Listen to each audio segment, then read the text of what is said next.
ndani yako. So Mungu anasaka hivi, wakuwe na neno ndani yao, ndiposa wakuwe na uzima. Eternal life. Kuna kitu inaitwa eternal life na kuna ingine inaitwa breath of life. Breath of life and eternal life ni vitu mbili tofauti. So Mungu ndani ya moyo wako uko na uzima. Na wakati hauna neno la Mungu ndani yako, basi uko na mauti. Uko na nini? Uko na mauti. Na mauti iko mara mbili. Kuna mauti ya kimwili na kuna mauti ya kiroho. So hii mauti ya kimwili ndio wanadamu wamezingatia sana. Lakini pia kuna mauti ya kinini? Ya kiroho. So hii ya kiroho inamaanisha ya kwamba ni kutokuwa na neno la Mungu ndani ya moyo wako. Wakati hauna neno la Mungu ndani ya moyo wako, wewe umekufa kiroho. So Adamu na Hawa, wakati Mungu aliwanenea kupitia hiki kitabu cha Mwanzo mlango wa 2, akasema umekubaliwa kukula tunda lolote katika bustani ya Edeni. Halo? Umekubaliwa kukula tunda lolote katika bustani wa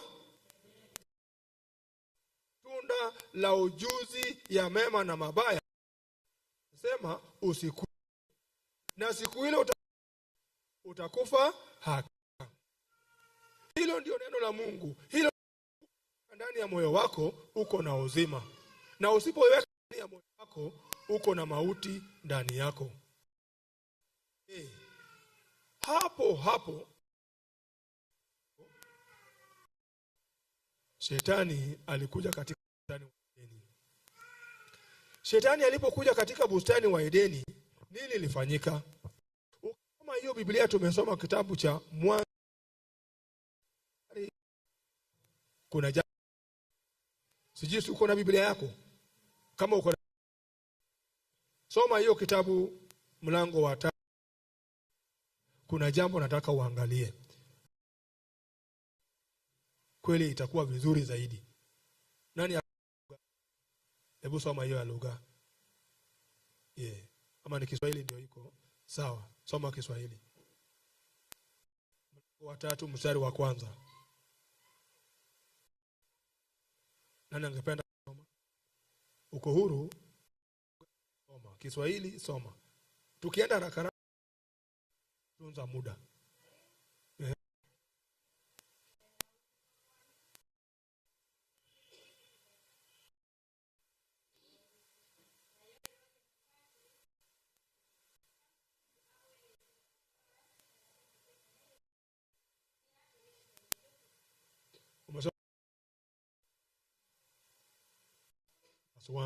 So, kuna swali.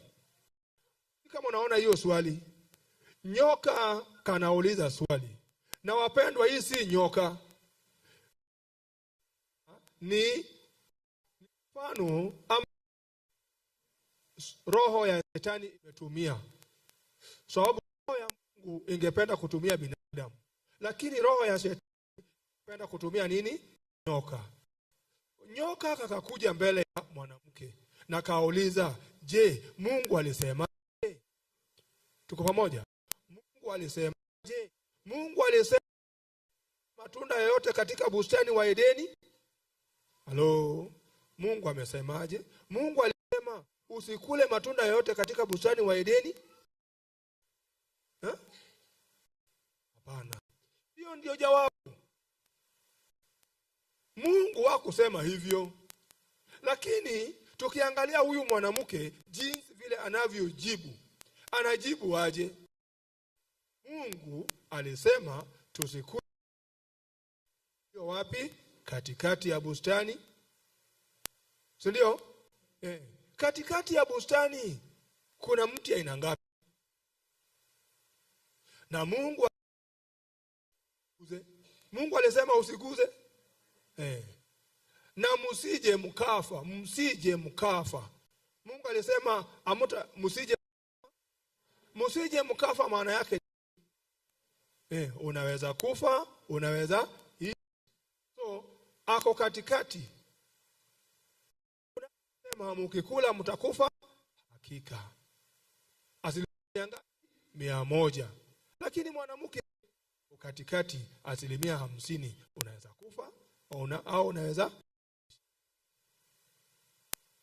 Jambo la pili, ongeza. Mungu alisema msije, and then msiguze.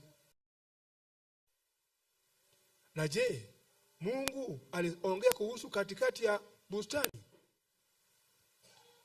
Wapendwa wa kiroho, kuna kitabu Ufunuo mlango wa 22. Revelation chapter 22. Kuna verse 18 na kuna verse 19. Revelation 22 verse 18 and 19. Kitabu ya mwisho kabisa wa Yohana mlango wa 22 na 19.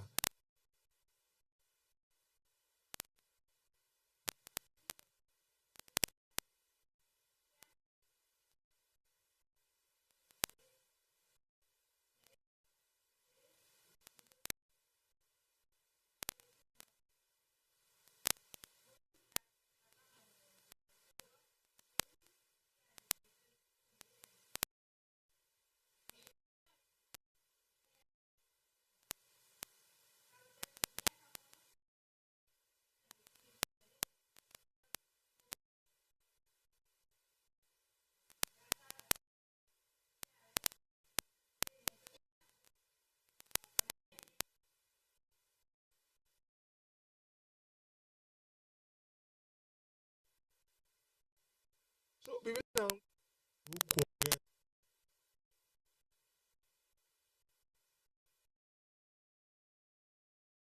Na je, ukiondoa kwa neno la Mungu litaondolewa katika kitabu cha uzima. So mwanamke alifanya kazi ya kuongeza na akafanya kazi nyingine ya kufanya nini? Ya kuondoa. So inamaanisha nini? Inamaanisha ya kwamba ndani ya moyo wa huyu mwanamke, je, neno la Mungu ilikuwa ama haikukuwa? So tuseme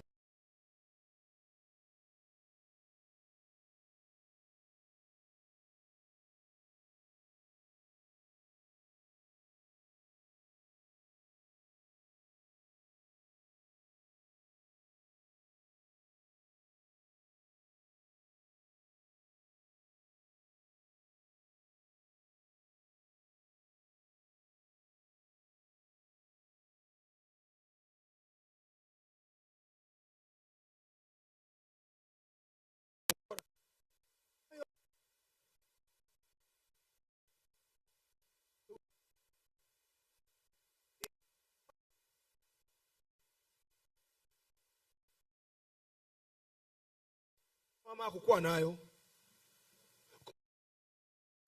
Shetani hata kupea majaribio.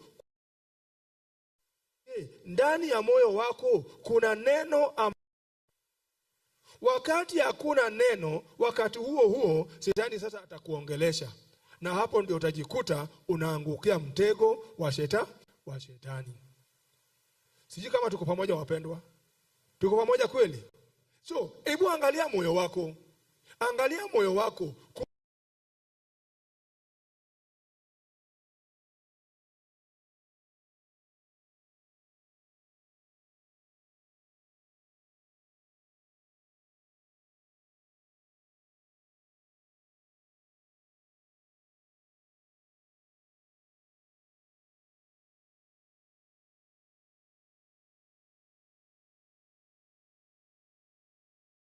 Na Mungu anabisha hiyo mlango ya moyo wako.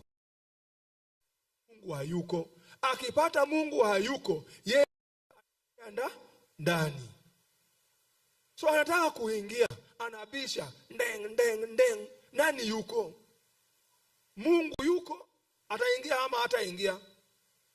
Mungu yuko ndani, ataingia ama hataingia? Na amepata Mungu hayuko, ataingia ama hataingia? ataingia. Alipopisha mlango wa moyo wa huyu mwanamke, alipata Mungu yuko ama Mungu wako kuwa? Mungu wako kuwa ndani ya hiyo moyo, ndiposa akaingia. Ding. Mstari wa 5, mlango wa 3, akaanza kuingia. Na akaambia mwanamke, unajua nini? Mstari wa 4. Akaambia mwanamke, naye hautakufa hakika. Hautakufa hakika. Hiyo neno la kwanza ya shetani. Ya pili, Mungu anajua ya kwamba siku ile utakapokula hilo tunda, macho yako yatafumbuliwa. Utakuwa kama nani? Kama Mungu, ukijua nini? Mema na mabaya. Nani hataki kukua kama Mungu? Yaani kukua kichwa. Nani hataki kujua? Nani anataka kukua na ujuzi? Nani hataki ujuzi ya mema na mabaya? Kila mtu anataka kukua na ujuzi ya mema na nini? Na mabaya. Si ndio? Unataka kukua na ujuzi. Wapendwa,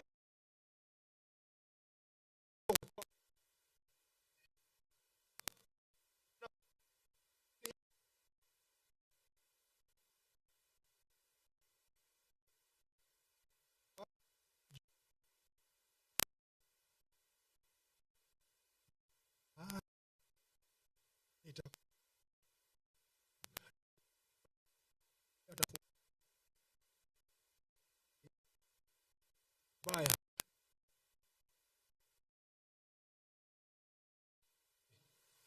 Ikaanza kufanya kazi. Hebu nisome mstari wa 6. Kuna jambo natafuta hapo. Genesis 3 verse 6. Kuna jambo natafuta hapo. Tuangalie. Waachia tu hapo. Akaona, si ndio? Akafanya nini? Akaona na nini? Na medho, si ndio?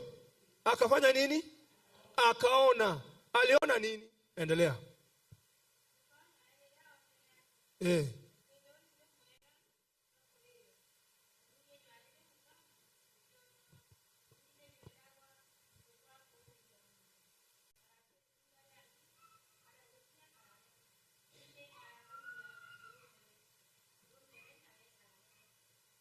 Nisikilize vizuri.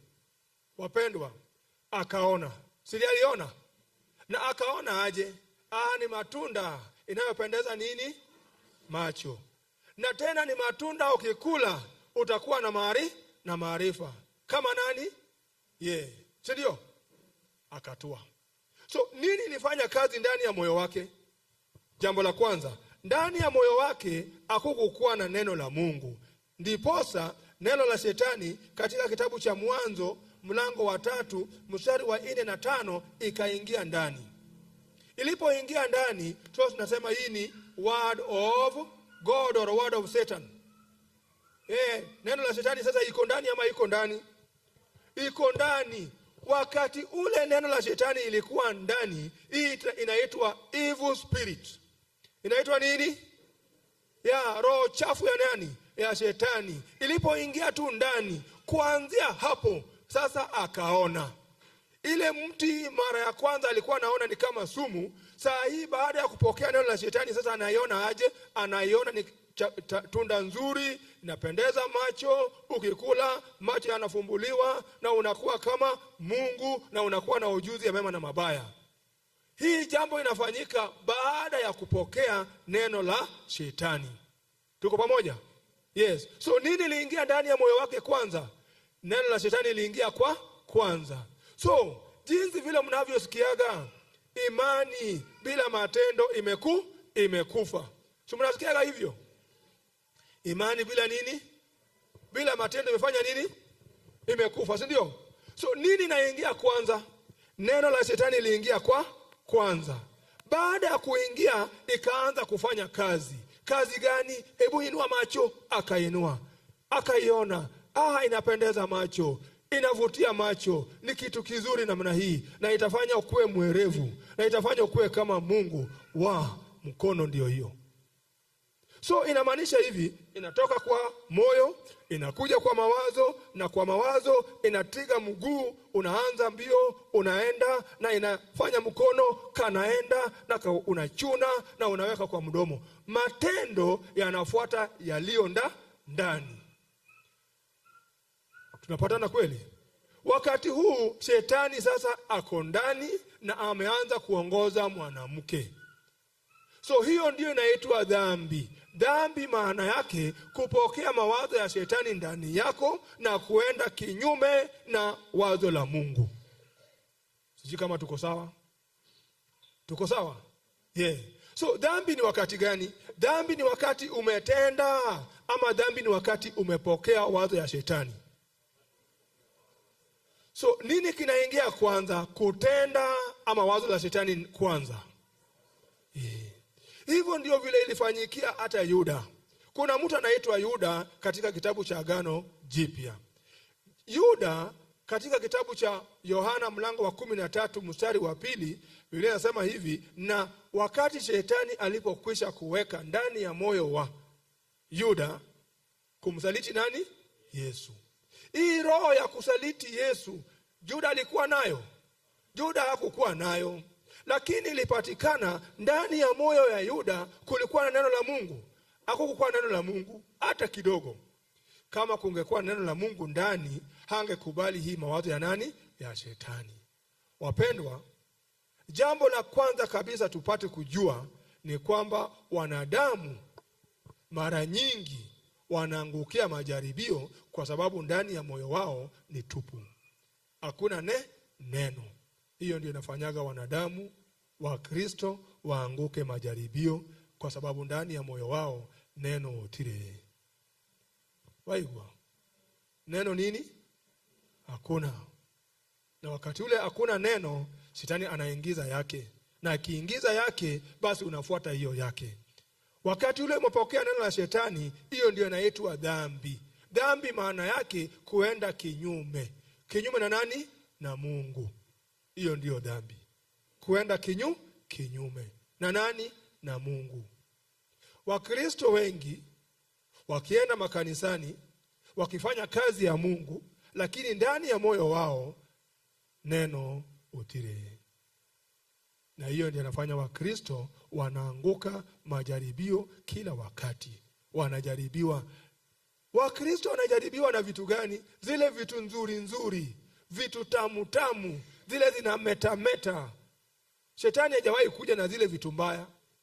Anaweza kujaribu na kitu mbaya? Hasha. Anakujaribu na vitu gani? Nzuri. Zile zina meta na anakujaribu na hiyo. Wapendwa, aliye na neno la Mungu hata kama ni nzuri kiasi gani atakataa. Aliye na neno la Mungu hata kama ina meta kiasi gani atafanya nini? Atakataa. Lakini kama hauna, wewe ushaanguka mtihani. Leo hii ningependa niwaambie Wakristo wengi wanaanguka mtihani, wanaingia majaribioni kwa sababu ndani ya moyo wao neno utire. Na hiyo ndio shida kubwa ya Wakristo. Hata saa hii tukianza kubishabisha mamlango ya moyo ya watu wengi, tutapata neno utire. Waigwa. Hiyo ndio shida kubwa ya Wakristo. Na tukifika kwa maji inaitwa mijadala. Mnajua mijadala? Mijadala maana yake wakati Wakristo wanafanya mijadala na Waislamu, tunapataka Waislamu wanajua Biblia kuliko Wakristo. Na Wakristo wanashindwa. Pamoja na hiyo Biblia yao wanashindwa. Kuomba wanaomba sana. Kuongea kwa ndimi wanaongea kwa ndimi. Kufunga wanafunga, lakini neno ndani ya moyo wao utire. Na hiyo ndio shida kubwa ya Wakristo. Wale walikuwa hapa jana jioni, niliwaambia jambo la kwanza, soma nini? Biblia. Wapendwa, ningependa kuongea na nyinyi niseme hivi. Shetani ni muongo. Shetani ni nani? Alidanganya Adamu na nani? Wakaanguka ama hawakuanguka? Walianguka. Lakini leo hii kwa hii dakika 5 imebaki, nataka niwaeleze jinsi vile Yesu Kristo alisimama na akashinda shetani. Na Yesu kama ataingia ndani yako, Yesu sio jambo lolote. Kitabu cha Yohana mlango wa 1, ukisoma hicho kitabu vizuri, Yesu ni neno. Neno ilifanywa kukuwa mwili. Si ndio? Yes. Yesu ni neno. Wapendwa, usipokuwa na neno, hata kama unaongea ndimi, usipokuwa na neno, hata kama unafanya miujiza, usipokuwa na neno, hata kama unafanya ishara aina gani, hayo yote ni bure, zimeanguka patupu. Matthew chapter 4. Mathayo mlango wa ngapi? Wa 4. Tuone vile Yesu alipata kushinda. Yeye alishinda aje? Matthew chapter 4 from verse 1. Yesu alishinda ama alishindwa? Alishinda. Tuone mfano yake, jinsi ya kushinda. Tuone jinsi ya kufanya nini? Ya kushinda. Matthew chapter 4 verse 1.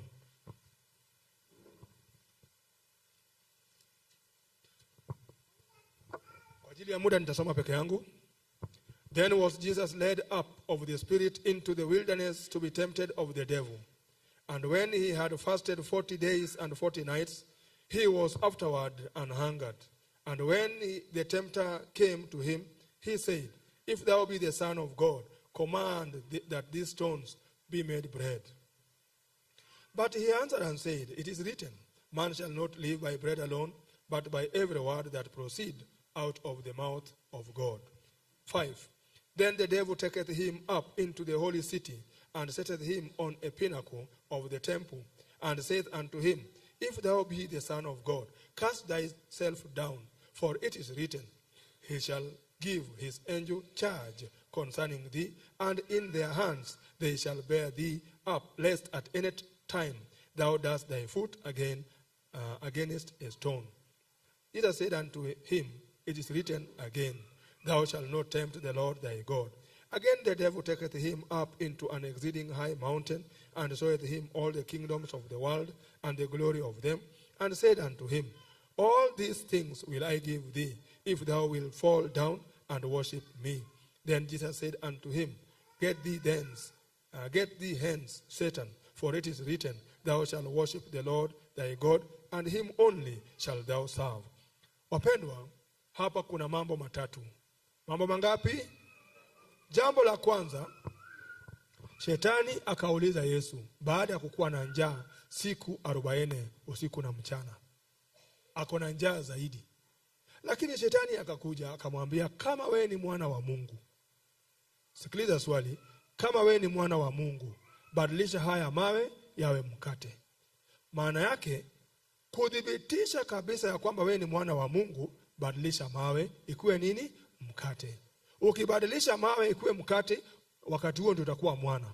Na usipobadilisha, wewe si mwana. Tunapatana vizuri? Kama. So, kudhibitisha ya kwamba wewe ni mwana, badilisha nini? Mawe. Yesu akasema namna gani? Yesu akasema hivi, imeandikwa. Maana yake ndani ya moyo wake nini iko? Neno. Imeandikwa ya kwamba binadamu hatakuwa hai ama hataishi kwa mkate tu, bali kwa neno la Mungu inayotoka kwa kinywa chake. Hiyo number 1. Number 2, akamchukua na akamweka katika kinara juu, na akasema hivi, Shetani sasa anatumia Biblia. Sikiliza vizuri. Imeandikwa. Shetani pia amejua nini? Amejua maandiko. Na yeye alisoma hata mbele yetu, na anajua vizuri. Imeandikwa ya kwamba hata ukianguka Mungu ataagiza malaika na watakushika mkono, watakushika. Hautavunja nini? Mguu. Yesu wako bishana na yeye ati imeandikwa ama haijaandikwa. Yesu akasema imeandikwa tena.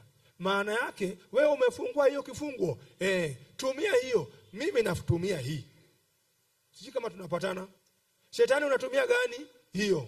Lakini mimi natumia gani? Hii. Wewe tumia hiyo yako, wacha mimi nitumie gani? Hii. Leo hii Wakristo wengi wanabishana. Wanabishania vitu zimeandikwa, si ati hazijaandikwa. Jambo la kwanza, Warumi mlango wa 3, mstari wa 10. Si imeandikwa, hakuna mwenye haki hata ngapi? Hata moja. Ama iko? Imeandikwa. Imeandikwa ama haijaandikwa? Si imeandikwa, hakuna mwenye haki hata ngapi? Hata moja, si ndio?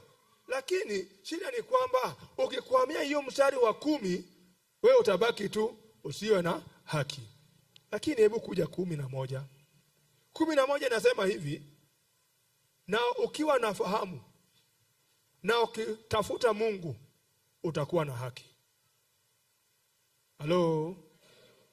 If you understand and you seek after God, you will have righteousness. Shida ni you don't understand. Wakati hauna fahamu ya neno la Mungu, utabaki hakuna mwenye haki. Wakati utafuti Mungu, utabaki hakuna mwenye haki. Wapendwa, shida iko ni nini hiyo? Wakristo wengi hawana fahamu. They don't have any understanding. The problem is not understanding the scriptures make people fall into ignorance and fall into sin. Dhambi ni ignorance. Yaani kukuwa mwenye dhambi ni kutojua. Kutofanya nini? Kutojua ndio dhambi mbaya zaidi. Because they don't understand. Hawana fahamu. Hiyo ndio mstari wa 11 inasema. And also, if you seek God, God will give you. Imeandikwa katika kitabu cha Mathayo 7:7 ya kwamba Abishai, ukibisha watafanya nini? Na ukiuliza watafanya nini? Ukitafuta utapata. Imeandikwa ukitafuta utapata. So shida ni nini? Wanadamu hawatafuti, Wakristo hawatafuti. Kuna jinsi ya kukuwa mwenye haki. Aya, hiyo ni mstari wa 10. Wanakuja tena kwa mstari wa 23. Mstari gani? Wanasema ya kwamba tumetenda dhambi na tukapungukiwa na nini? Utukufu wa nani? Wa Mungu. Wanakwama hapo ngeng. Lakini hiyo mstari wa 23, hiyo ni semicolon. Maana yake si uendelee. Wacha kukwama hapo. Si usonge kidogo. Lakini wao wanakwama wapi? Hapo. So hiyo ni mstari shetani anatumia. Shetani anatumia mstari wa Warumi 3, mstari wa 10, tena anatumia hiyo mstari wa 23, tena anakurusha 1 John, waraka wa kwanza wa Yohana, mlango wa kwanza, mstari wa 8. Ukisema ya kwamba hauna dhambi, wewe hauna ukweli, wewe ni muongo. So ukisema uko na dhambi na ndio uko na ukweli na ndio unasema ukweli. Wapendwa, tuangalie vizuri. Kama tukisema tuko na dhambi, ati ndio tuko na ukweli, je, Yesu alikuja kufanya nini? Kumbe Yesu hakuosha dhambi. Yesu hakufanya nini? Hakuosha dhambi. Ndio hiyo mstari ibaki kama imesimama. Na kama Yesu hakuosha dhambi, haja gani kusema Yesu ni mwokozi wangu? Aliniokolea nini? Situwachane na Yesu Kristo. Kila mtu angangane kivyake. Wapendwa, hiyo Biblia inasema hivi ya kwamba aliye na dhambi si wake. So tuko wapi? Ukisema una dhambi, wewe ni muongo, si ndio? Na ingine pia inasema ya kwamba ukiwa na dhambi, wewe si wake. So tuko wapi? Na ndio sababu Yesu Kristo alisema hivi, imeandikwa tena. Wewe endelea na Warumi 3:10 na hiyo Warumi 3:23, lakini mimi wacha niendelee na Warumi 3:21 na 22 na tena 24, na hiyo hapo ndio nimeshika. Tena nitaendelea na John chapter 1 verse 29. Yesu Kristo alichukua ama kuchukua? Alichukua. So hizo ndio mstari mimi naenda nayo. Wewe enda na hizo za dhambi. Mimi naenda na hizi za utakatifu. So uchagua unataka gani? So unachagua ile unataka, unachukua. Ukipenda zile mstari za laana, endelea nazo. Ukipenda zile mstari za baraka, endelea nazo. So chaguo ni lako. Ukipenda kwenda hiyo njia ya dhambi, enda tu hiyo njia ya dhambi. Ukipenda kwenda njia ya haki, enda njia ya haki. Chaguo ni lako. Hiyo ndio sababu Yesu anasema imeandikwa tena. Ameandikwa hivyo? Imeandikwa hivyo. Tusome tena mstari wa 7. Ukiangalia mstari wa 6, and saith unto him, if thou be the Son of God, cast thyself down, for it is written, Hapo David ametumia nini? For it is written. Then Yesu pia mstari wa 7. And Jesus said unto him, it is written again. Unaona hapo? Shetani ametumia neno, Yesu pia anatumia nini? Neno. It is written again. So, tafakari kabisa, it is written again. So, akatumia tena mstari. Thou shalt not tempt the Lord thy God. Wapendwa, katika ulimwengu ya kiroho, kitu muhimu kabisa, jaza moyo wako na neno. Ukijaza moyo wako na neno, hautaangukia majaribio ya shetani. Tuko sawa kabisa? Yes. Nataka kumalizia nikisema hivi. Adamu na Hawa walikuwa na neno ama hawakukuwa nayo? Hawakukuwa na neno, na hiyo ndio sababu waliangukia majaribio. Na mimi pia niko na swali sasa. Je, Adamu na Hawa shetani aliwaambia hivi, na mkikula mtafumbuliwa macho? Ama shetani hakusema hivyo? Si alisema? Shetani alisema hautakufa hakika. Ama hakusema? Alisema, si ndio? Nini tena alisema? Na ukikula utakuwa na ujuzi ya mema na mabaya. Na akasema ukikula utakuwa kama nani? Kama Mungu. Je, shetani alisema ukweli ama alisema uongo?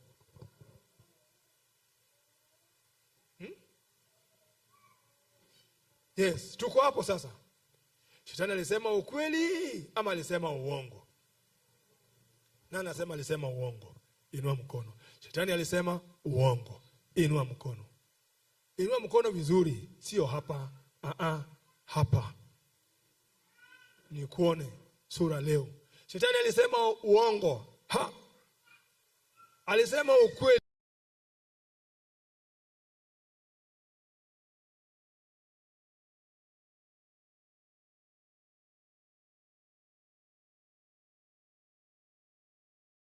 Mbona mnaficha moyo wenu? Haya, wacha nirudie tena. Wanasema hawajaelewa. Shetani alisema hivi, mkikula macho.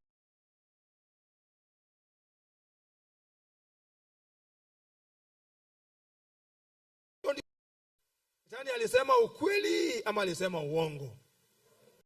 Alisema nini?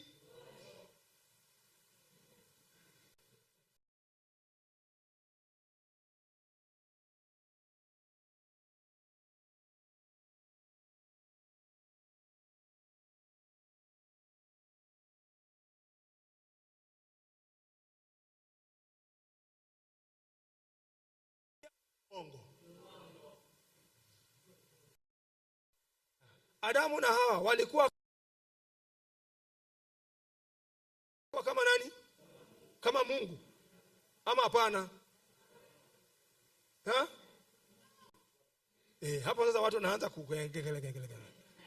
Haya, tuangalie Biblia. Tuangalie Biblia. Si ndio? Mwanzo mlango wa 3 mstari wa 22. Tuone Biblia yako inasema nini.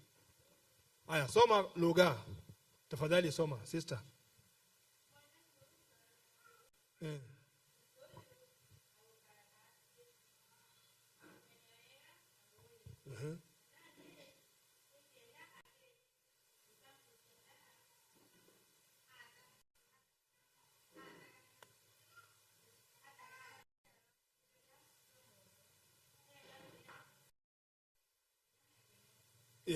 So Biblia inasema aje? Mwenyewe ananena ama nani anaongea hapo? Ni Mungu ama ni Murungu? Ni Mungu. So Mungu akiongea anasema nini? Binadamu amekuwa kama nani? Kama Mungu, si ndio? Ya kujua nini? Mema na mabaya. Kwanza, wanadamu wamekuwa kama sisi kwa kujua mema na mabaya. Je, wanadamu walikuwa kama Mungu?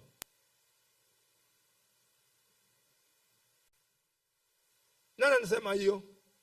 Si ni Mungu. Lakini wewe unakataa. Lakini Mungu anasema wanadamu wamekuwa kama sisi. Lakini wewe naye unakataa. Unakataa kuingia. Leo hii nataka nikuambie hivi. Shetani sema ukweli 75%. Wacha nikusaidie. Lakini 25% anasema nini? Uongo. Tuseme hivi, kuna maji kwa glass. And then tuweke tu dot kidogo ya rat. Ndeng kidogo, si mingi, hata ijakala, lakini nimeweka nging. Je, hii ni poison ama si poison? Shetani anasema ukweli 3/4. Lakini katakuja kaweka tu ka uongo kadogo ndeng, na hii kuwe ni poison. Ukikunywa kak. Tunapatana vizuri? So hajawahi sema uongo 100%. Hata yeye pia kuna hekima. Hajawahi sema uongo 100 nini? Percent. Angalia, wakiongea na Yesu si pia na quote Biblia. Biblia ni uongo ama ni ukweli? Si ni ukweli. Hiyo ni ukweli, kana quote ama ana quote uongo? Ana quote nini? Ana quote Biblia. Ukisema ya kwamba huna dhambi, na kweli hata ukiona imeandikwa ama haijaandikwa mpaka unatetemeka, nitajibu aje? Ama hujawahi tetemeka? Na imeandikwa. Wanadamu wametenda dhambi. Si unatendaga dhambi ama utendi? Na natendi dhambi hapa, inua mkono nione leo. Yule atendi. Yes. Imeandikwa. Wote wametenda nini? Dhambi. Wakapungukiwa na utukufu wa nani? Wa Mungu. Ukisoma hiyo ni ukweli ama ni uongo? Si wanatumia hiyo? Yes. Hakuna mwenye haki, la hata moja. Na kweli hakuna. Shetani pia hutumia Biblia. Yeye pia hutumia ukweli, lakini anatumia ukweli kwa wakati mbaya, kwa sehemu mbaya. Hiyo ndio jambo ningependa sana niwajulishe, ya kwamba shetani pia anatumia Biblia, anatumia ukweli, lakini shida yake ni kwamba ukweli wake sio ukweli wa Mungu. Ukweli wa shetani sio ukweli wa nani? Wa Mungu. Je, shetani alisema hamutakufa hakika. Adamu alikufa siku hiyo? Adamu alikufa siku hiyo?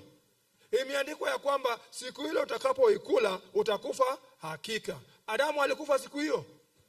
Adamu si alizaa Cain, akazaa Abel, akazaa Seth, baadaye ndiye akakuja kukufa. Si ni kweli? Alikufa siku hiyo? Hapana. Lakini jambo hili inasema hivi. Namalizia hapo. Wacha tuangalie 1 Peter.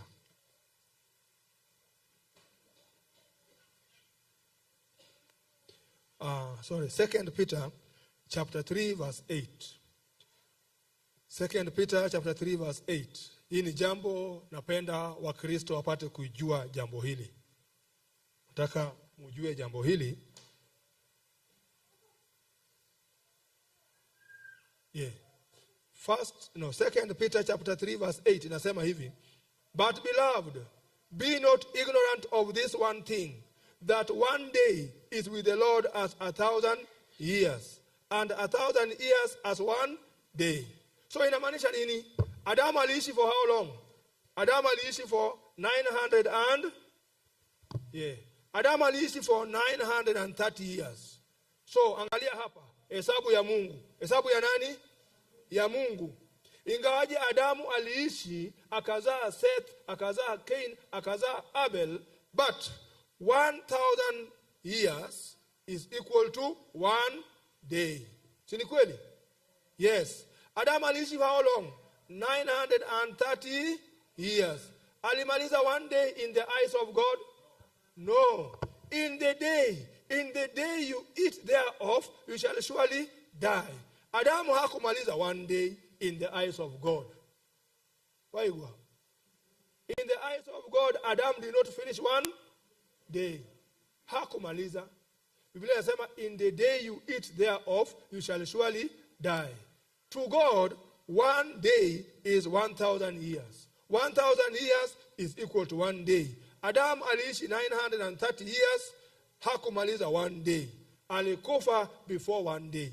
Wapendwa, I want to calculate for you na ujue how old are you in the eyes of God. Tuko pamoja? Nifanye hiyo hesabu. Ama mtaki kujua? Wacha niwafanyie hii hesabu mjue nyinyi mmeishi how long. 1000 years to 24 hours. Yeah. So 12 hours is equal to how many years? 500 years. So is equal to how many years? 250 years. 3 hours is equal to how many years? 125 years. Si ni kweli? 1.5 hours is equal to 60 what? Fanya hesabu haraka. Yeah?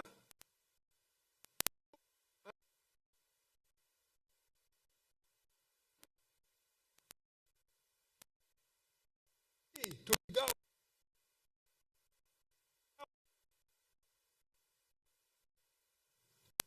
45 what? Equal to how many hours?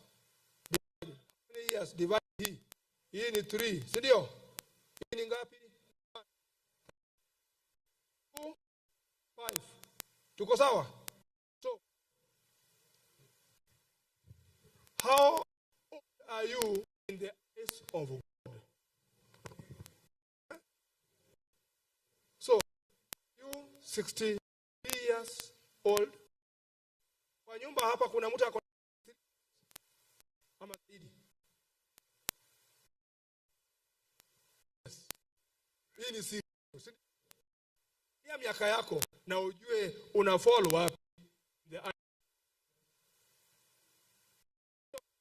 Hata 1 hour. Hata 1 hour in the eyes of God hujafanya nini? Unajidai ukiishi aje? You are just 1.5 hours in the hata ukiishi. Si ndio rafiki? Just 1 hour and a half in the eyes of who? Of God. Some wameishi tu 45 minutes. 1 hour haijaisha. Wengine hata wajaanza, wale wamezaliwa jana na juzi, hata wajaanza. In the eyes of who? Of God. That's why Bible does not want us to be ignorant.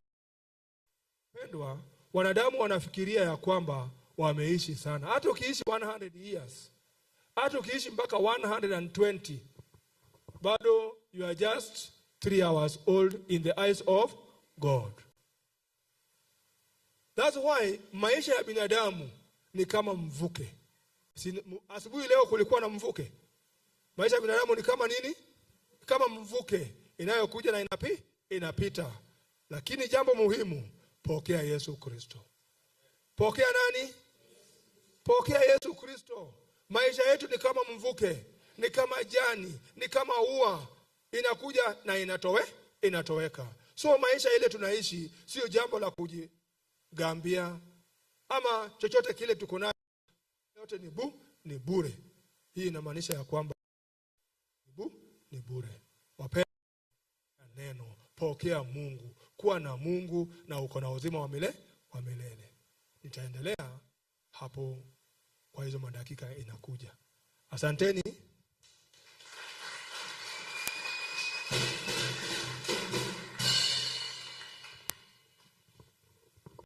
Haleluya.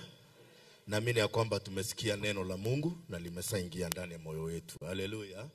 Kuna mtu ameishi siku moja mbele ya Mungu? Ukijiangalia umeishi dakika ngapi? Hebu uliza jirani yako umeishi dakika. Haleluya. Kwa hivyo umeelewa vile Mungu anavyotuona kweli? Wewe unahesabu miaka, lakini ulimwengu wa Mungu hakuna nini? Hakuna miaka. Ukihesabu miaka anakuambia umeishi siku moja kama miaka ngapi? Siku moja na miaka 1000 ni kama ya kweli. Mungu alisema siku ile utakula matunda ya mti huo, hakika utakufa. Siku hiyo Adamu alikufa siku hiyo au la? Watu wanasema hapana, kufa hiyo siku. Lakini siku hiyo ndio Adamu alifanya nini? alikufa. Kwa sababu miaka 1000 ni siku moja, na siku moja ni kama miaka. Adamu alimaliza miaka 1000. Haleluya. Kwa hivyo ukiweka neno la Mungu ndani ya moyo wako, uko na nani? Uko na Mungu. Ukiwa na Mungu uko na uzima wa nini? Wa milele. Haleluya. Na ukiwa una neno la Mungu uko na nini? Kama hakuna neno la Mungu uko na Shetani. Haleluya. Utaki kusema hiyo. Ukiwa na neno la Mungu uko na nani? Uko na nani? Mungu ni neno. Ukiwa na neno uko na nani? Na kama una neno uko na nani? Haleluya. Sasa uko na neno linasema namna gani? Mimi ni mwenye dhambi. Kwa sababu umesoma kwa Biblia imeandikwa namna gani? Dhambi na kufungukiwa na utukufu wa nani? Uko na neno lingine. Maana dhambi ni kujidanganya kweli imo ndani. Kwa mistari ile inaongea kuhusu dhambi peke yake. Wewe ni mwenye haki. Kama hakuna mwenye haki, unaitoa wapi? Na vile yenyewe inasema hakuna mwenye haki. Umekwama kwa mistari ambayo inakataa. Wengine wanasema Yesu alikataa kuitwa mtakatifu. Ulisoma wapi? Ulisoma wapi? Yesu alikataa kuitwa mtakatifu ama alikataa kuitwa mwema? Kuna tofauti ya utakatifu na mbona Yesu alikataa? Utaki hata kujua kwa nini Mungu ndiye mwema peke yake. Yesu alipokuja katika mwili wa mwanadamu alisukua dhambi katika mwili wa mwanadamu. Kwa hivyo yule aliyemuuliza alimuuliza akiwa Mungu ama alimuuliza akiwa mwanadamu? Wakati Yesu aliishi hapa duniani aliishi kama mwanadamu. Lakini wakati Yesu alikufa na akafufuka, wanafunzi wake walimjua. Hata katika alipotembea sehemu ya Emau, wanafunzi wanaongea kuhusu Yesu. Na wanaongea na nani? Na yeye. Wakamuuliza, wewe ni mgeni Yerusalemu? Kwa sababu hawamtambui. Alipovunja mkate wakamega wakamtambua. Na Yesu wakati alipokufa na kufuka, wakiwa wamefunga nyumba, Yesu anaingia katikati yao, anawaambia amani iwe juu yenu. Wanafikiria hii ni pepo. Hawamtambui. Kwa hivyo kuna kutambua Yesu kwa jinsi ya mwili na kuna kutambua Yesu kwa jinsi ya rohoni. Sasa watu wale wametambua Yesu kwa jinsi ya mwili ni watu wa kimwili. Wanahisi kusema dhambi ilisukuliwa katika mwili, alihukumu dhambi katika mwili, mwili wake uliuawa. Lakini ukitambua Yesu kwa jinsi ya rohoni, utakuwa mtu wa rohoni. Haleluya. Ndio kitabu cha Wakorintho wa pili 5 mstari wa 14 mpaka 16 inasema, upendo wa Kristo atubidisha tuhukumu hivi, mmoja alikufa kwa ajili ya wote, basi wote walikufa. Haleluya. 15 inasema alikufa kwa ajili ya walio hai, ili wasiwe hai tena kwa ajili ya nafsi zao, bali kwa ajili fuka kwa ajili yao. 16 inasema namna, inasema atutambui mtu yoyote kwa jinsi ya mwili, ingawa tunatambua Kristo kwa jinsi ya mwili, lakini sasa atumtambui hivyo tena. Kuna kutambua Yesu kwa jinsi ya mwili na kuna ukiisa kumtambua kwa jinsi ya mwili, ufai kuendelea kumtambua hivyo tena. Mtambue kwa jinsi ya rohoni. Haleluya. Kuna neema ya kuokoa na kuna neema inayokufunza. Leo naamini ya kwamba hapa atawafunza mengi sana. Haleluya. Mchungaji wangu aliyenifunza Injili, kwa hivyo fungueni mioyo msikize neno la Mungu. Haleluya. Kwa hivyo kuna neema ya kuokoa na kuna neema ya kufanya nini? Ya kukufundisha.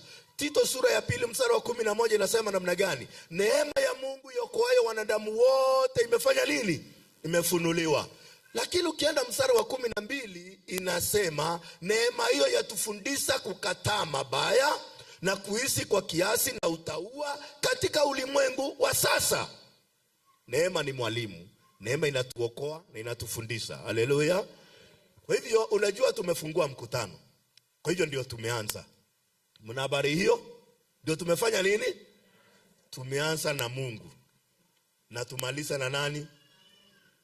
Kwa hivyo tumeanza. Kwa hivyo si hata kama tulikuwa tumeanza, ni Mungu alikuwa ananena nasi bila tutaanza. Na amesa nena nasi bila tunaanza. Haleluya. Sasa kutoka hapo umeshajielewa wewe ni mdhaifu, hata ufikisi sijui kama umefikisa 1 hour. Kwa hivyo ndio Daudi alisema, Mungu nijulishe hesabu ya siku zangu, nijue vile mimi ni mdhaifu. Kwa hivyo tusimame, tunaenda kumsifu Bwana. Wana waimbaji wako hapa, wako wapi? Kwa hivyo nafasi hii na Asia kiongozi wa mkutano, tafadhali hatuna muda wa kutoka nje, tuna muda wa kusifu dakika kama 15. Kutoka hapo tuna wanakwaya, tuna waimbaji, tutawapea nafasi. Tuna daktari kutoka level 5 Meru, tutawapea nafasi pia, watatuzungumzia. Kwa hivyo tuna mambo mengi hapa leo, na tuna daktari wa moyo hapa. Haleluya.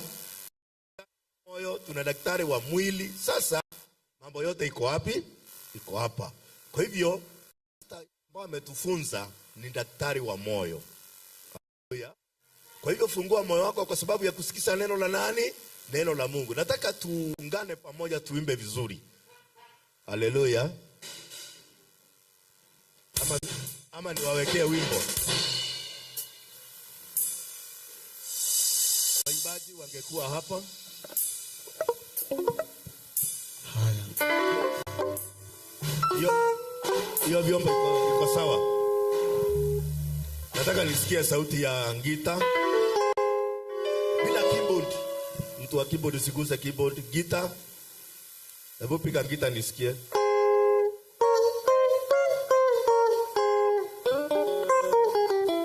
Okay, set it one. Keyboard tusikie sauti yake. Okay. Sasa ni kuimba. Haleluya.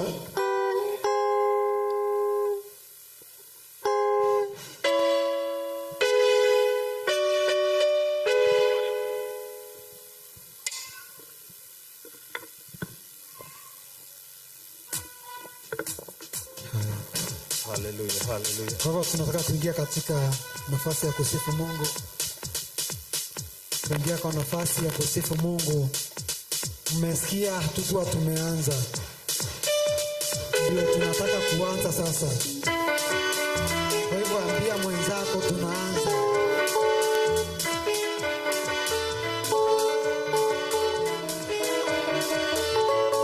Kwa hivyo jiandae vizuri, tunataka kuanza kusifu Mungu. Jiandae vizuri. Leo ni siku ambayo tuko na neema, tuko na wageni wengi. Haya, tunaingia sasa kusifu Mungu.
Yes,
Shangilia Bwana Yesu.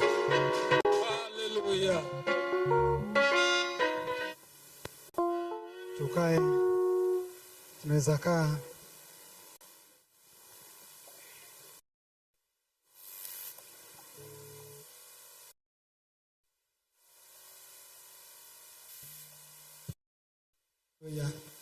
Kwa hivyo nashukuru Mungu kwa mchana wa leo ambaye ameweza kutupa neema kila mmoja kusanyika mahali hapa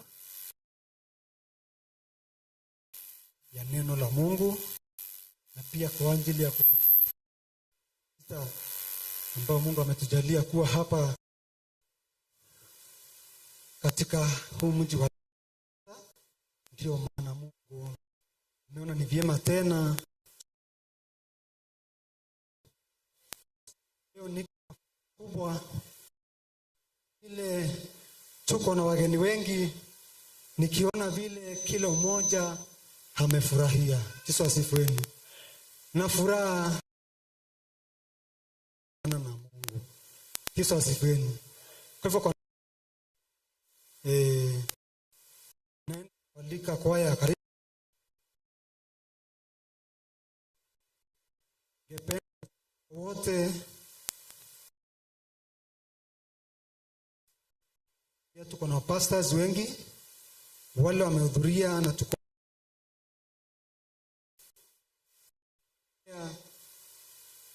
na kushangilia yale Mungu ametenda.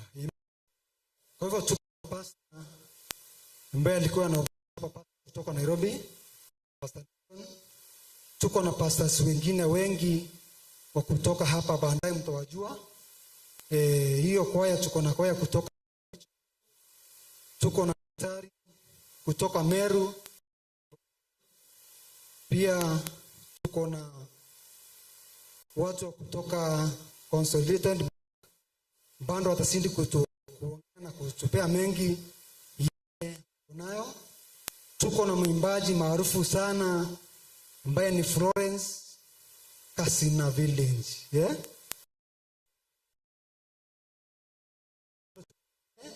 Na kwa leo kila mmoja atapata nafasi na tutasindi kufurahia zaidi na zaidi.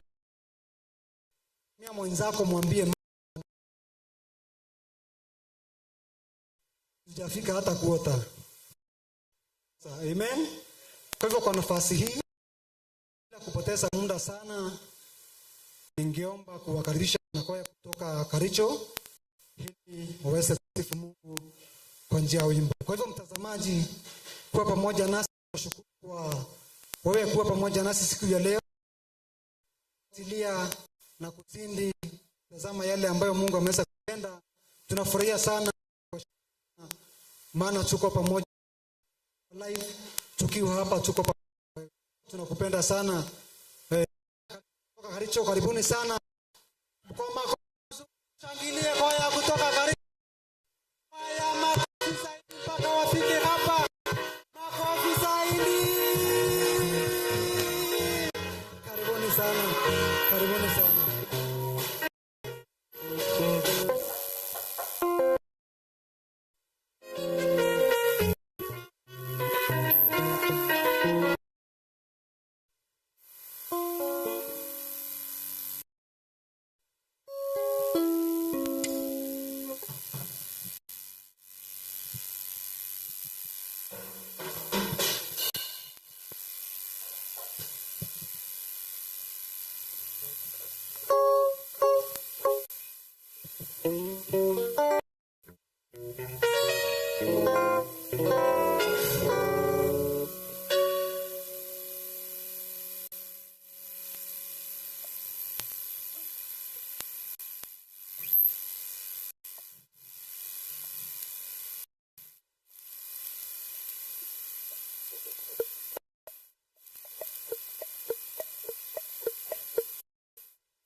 Yesu asifiwe. Praise God. Namshukuru Mungu mchana wa leo kwa neema ambayo ametupatia. Hawa ni wana Glorious Choir kutoka Karicho Emmanuel. Bwana asifiwe. Ni neema ya Mungu ndio maana tumesimama hapa. Ukitaka kuona nyimbo zao, ingia kwa YouTube. Search jina Flora Nkadha. Bwana asifiwe. Barikiweni sana. Yes. Flora. Bando na kungoja. Ati mtazamaji hayaona vizuri.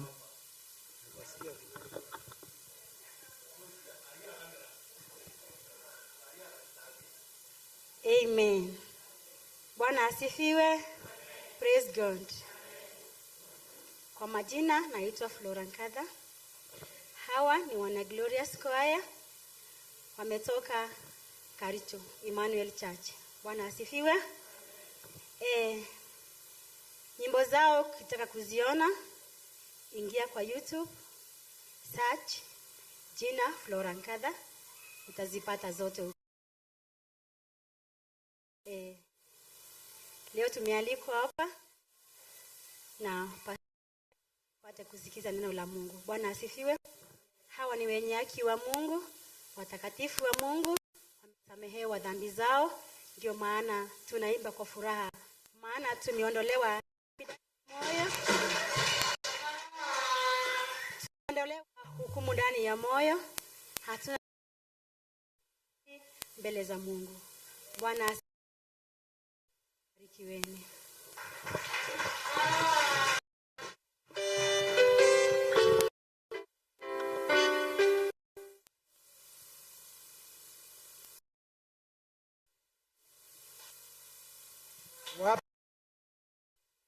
Makofi zaidi.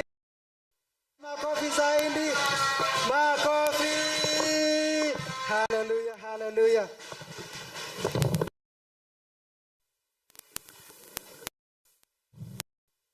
Kwa hivyo ni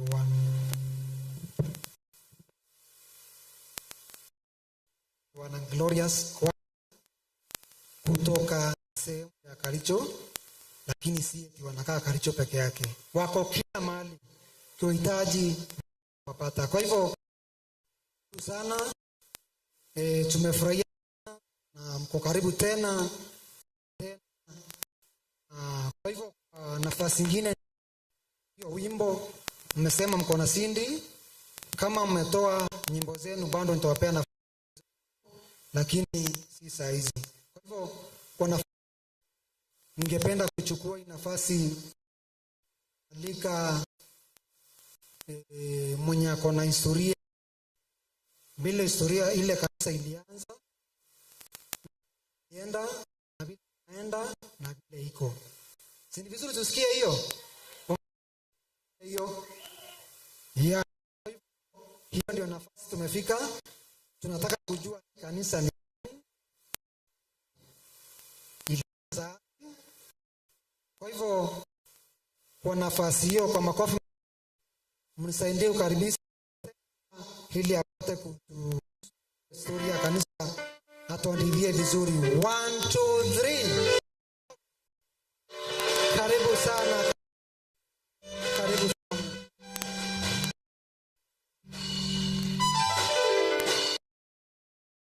The Lord. Bwana Yesu Praise the asifiwe. Lord. Bwana amna tabasamu. Kwa majina naitwa Stella. Kwa majina naitwa Aaron Muteki. I thank God of sin and setting me free. Mungu kwa sababu ya kunifungua kutoka kwa dhambi na kuniweka. And I thank God for this day of Mungu kwa sababu ya siku ya leo to celebrate the anniversary of the God ministry. Mwaka wa 6 wa kanisa hili la Righteousness of God Ministry. before we launch the day we launch the church, kabla ya kufunguliwa kanisa, ambaye kanisa ifunguliwa, we from the book of 1 Kings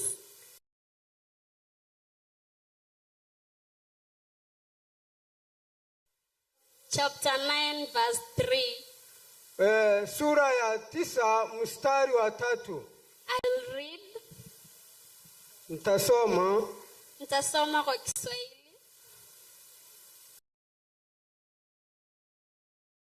Nimeyasikia maombi yako na dua toa mbele zangu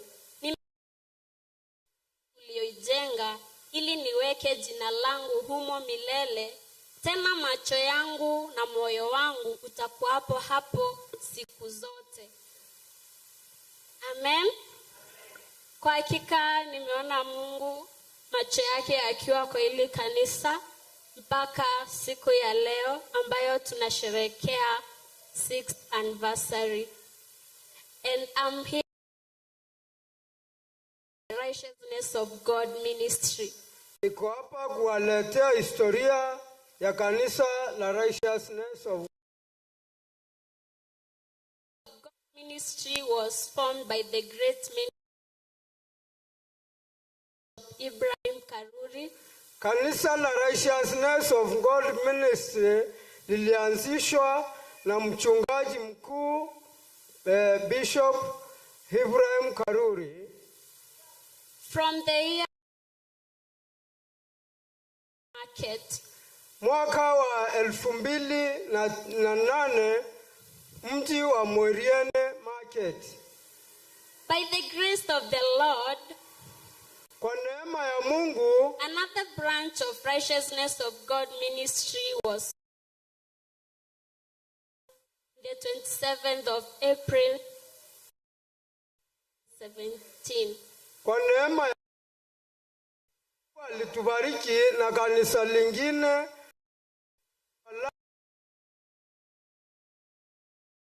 mwezi wa 4 mwaka 2000.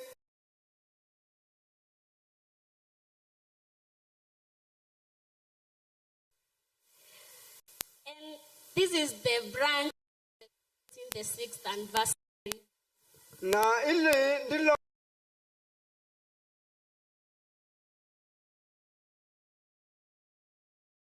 The year 2 the grace of the Lord, by the help of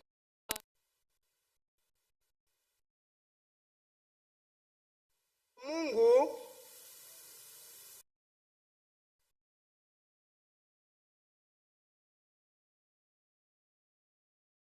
zingine ndio iko mji wa Kadhelwa, led by Pastor Mwenda Nderi. Mwenda, naomba usimame, you wave at the church.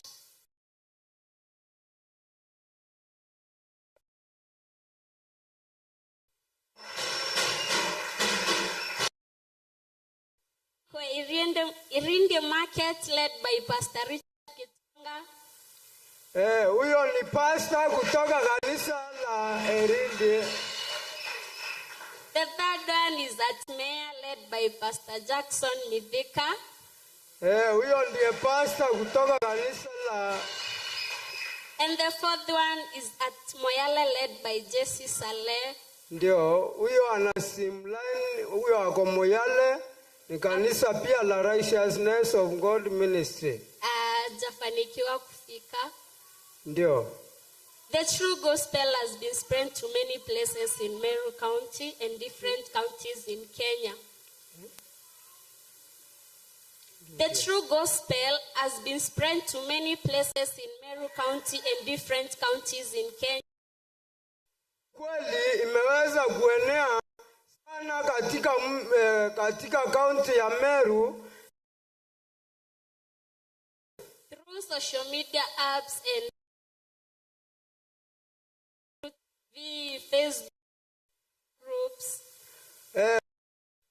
Mtandao na televisheni na WhatsApp. There are also other platforms such as road shows. Na kuna hizo zingine za kuhubiri neno kama vile road shows, crusades, revivals, and door-to-door fellowship. ya nyumbani kwa nyumbani. Many people have received the true gospel. Kupitia njia hizo zote watu wameweza kweli, And it impact their lives in positive way. na imeweza kuguza maisha yao njia ya ukweli sana, And they have been redeemed from bondage of sin. na wamefunguliwa kutoka katika utumwa wa dhambi. Book of Ephesians chapter 1 verse Kama vile Biblia inasema katika Efeso sura ya 1 mstari wa in whom forgiveness of sins according to the riches of his grace. tumepata ukombozi wa dhambi kulingana na wingi wa neema yake. In conclusion, Kwa kutamatisha, ministry has prioritized unity,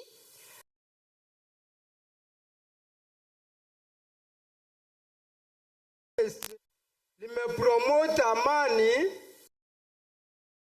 gospel in different ways,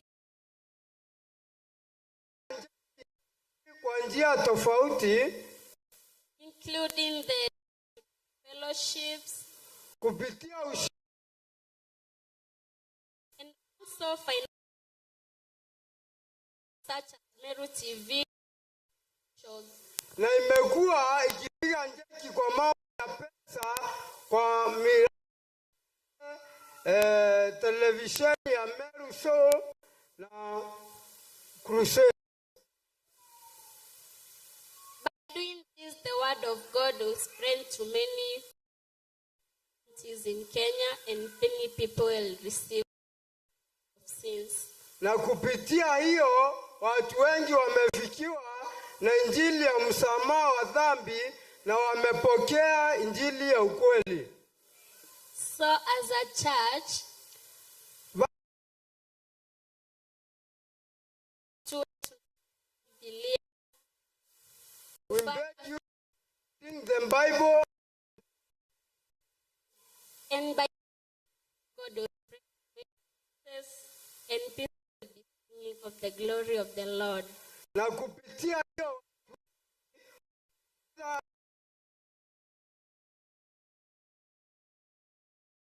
For your time, and may the Lord continue blessing.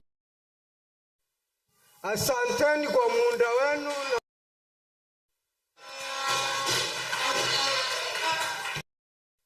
sana. Asante sana kwa muda wako.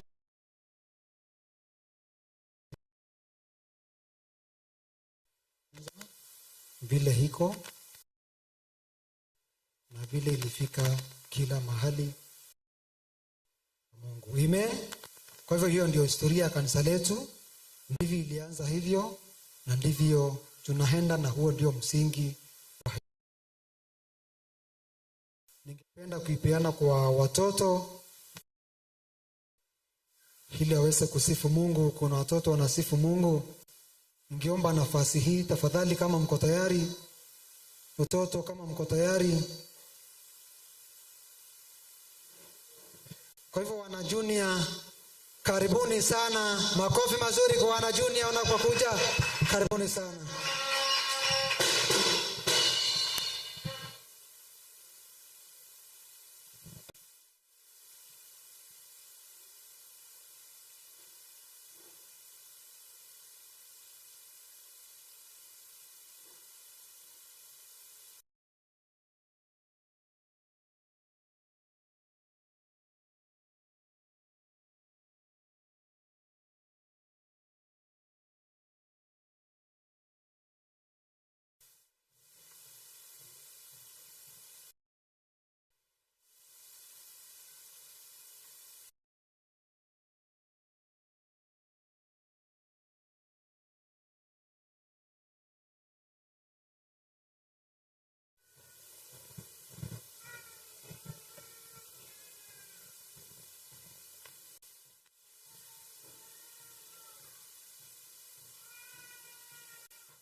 Nimo ndani ya Yesu, naburudika. Nimo naburudika.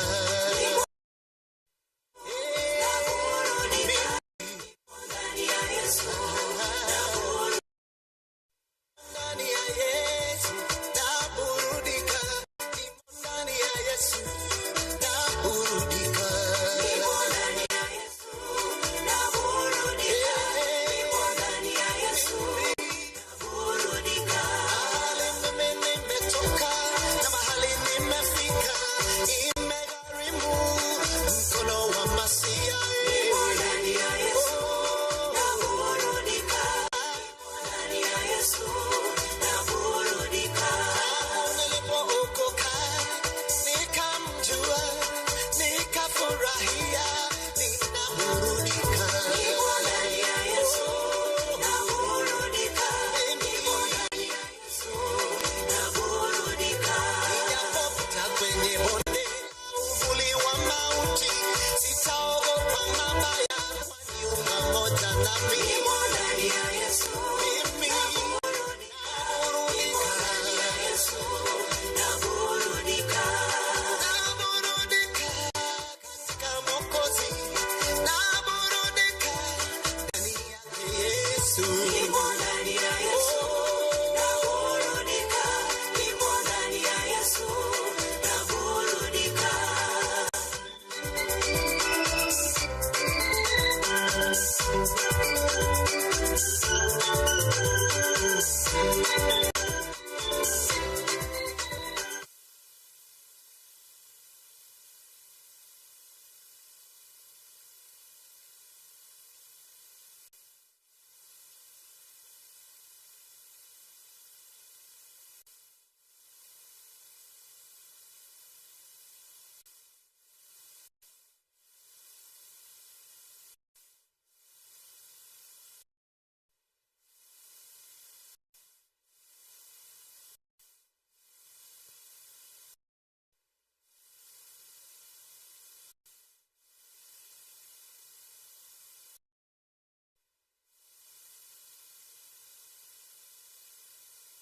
Playing the long TV.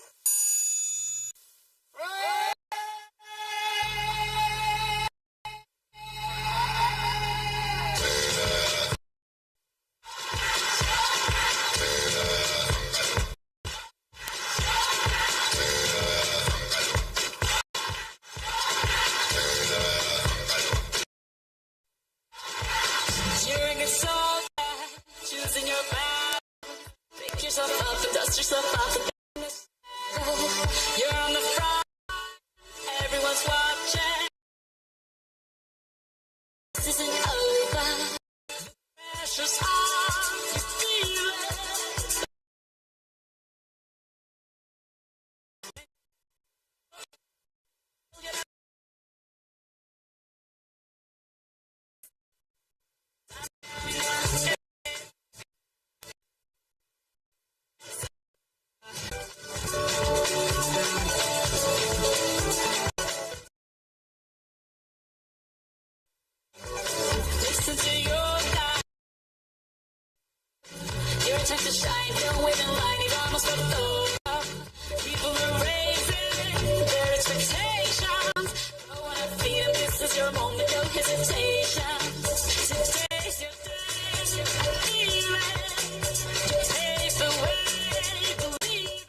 wakuje tena.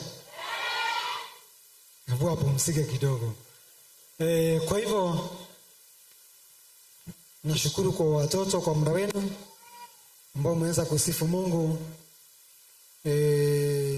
Kwa sasa naenda kupeana kwa nafasi ya kwaya ya hapa. Kutoka hapo nitaenda kwa kwaya kutoka Irindie. Kutoka hapo tafadhali nasema ili mjiandae mapema. Kutoka hapo Florence atakuja tu tuonje. Haleluya.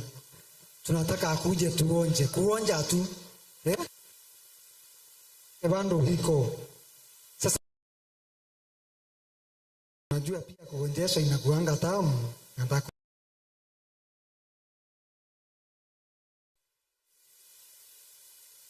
haya, kwa hivyo kwa nafasi hii nitaipeana kwa hao watoto kwa wanakwaya kutoka hapa ili waweze kusifu Mungu. Kwa hivyo kwa haraka zaidi tafadhali, mkichelewa kidogo navuka hiyo nafasi.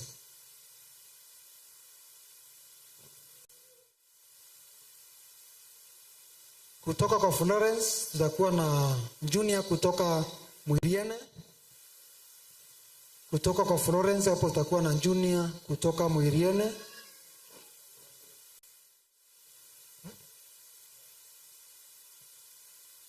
Kwa hivyo kwa nafasi hii napeana kwa kwaya kutoka Irindie. Wako tayari?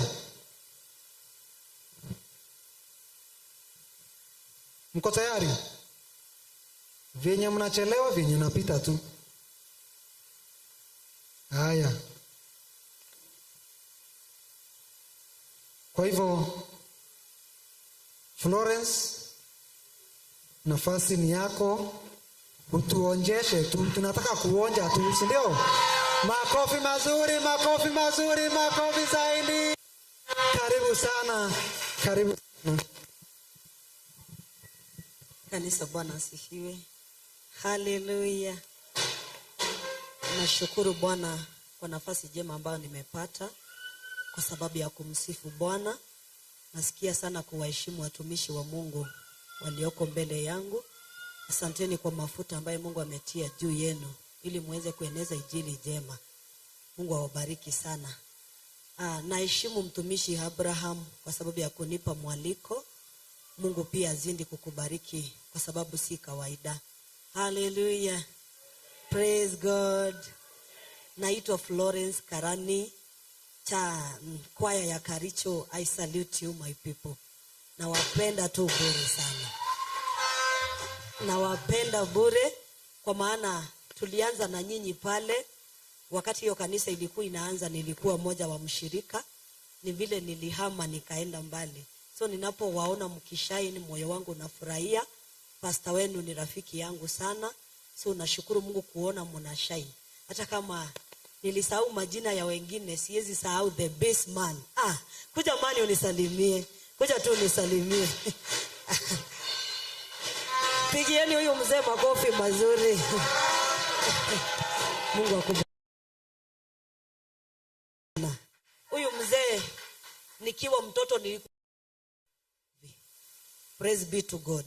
Na ninapomuona akitumikia Bwana katika uzee na sauti yake, ninasikia kufurahi na kumtukuza Mungu. Pigieni huyu mzee makofi mazuri jamani. Rudi katika uwepo wa Bwana. Nimemnunulia kasoda kwa sababu singeweza kununulia kwa ya mzima. Ningepea kwa ya master, mungefikiria ni vile yako rafiki yangu sana. Kwa hivyo nikipea hiyo mzee sinaenda sawa. Pigia Yesu makofi mazuri. Narwambeje takubweta twaraneria. Eja nitoshokaneria kanywa. Kerumi kia morungu keria kuwe igotothiria. Joni tuone aria twaterere kinya. Morungu aterekeria okuo mama mberirene. Otererete oria wanareria bange. Waria bia ithomenyage bia kuno bikarewa. Mbewerea uandaga. Ira mtu kire wandaga ikio gaketha. Kiojori gia kinyerwa gia shoka kia unekara. Hallelujah. Mwere menyera ririo kodima. Menyera. Ambia mtu menyera ririo kodima. Nyera kiroko dhimwe. Uninte makaga, uninti na inagwa, ni matuka na toba ni goroete, uria windene ya kwa. Atende nkorokie ombani, dewa mwerega zore awoi. Dile ande njerane, kinyaga tanshamba, njisuero terero akwanowo, ninkerekia, bwangere lorogi, bobo bote makia, jontu bukero rabwa nedarike anjeso, bwantega bobwei, bwambia kombangera, bwambenjera malinya, bedagera. Ibangana beba mwereka jojote umbagoa. Pigia Yesu makofi mazuri. Pigia Yesu makofi mazuri. Kuna wimbo chachi kwaya ya Karicho imeimba mzuri sana. Imesema mahali nilipo ni Mungu. Siwezi jivuna kwa sababu sio nguvu zangu. Praise be to God. Unajua kuna watu wanabarikiwa wanaanza kujivuna. Hiyo na Kimeru tunaita ronano. Era mtu tiga ronano. Mwera bwega tiga rodhonuko.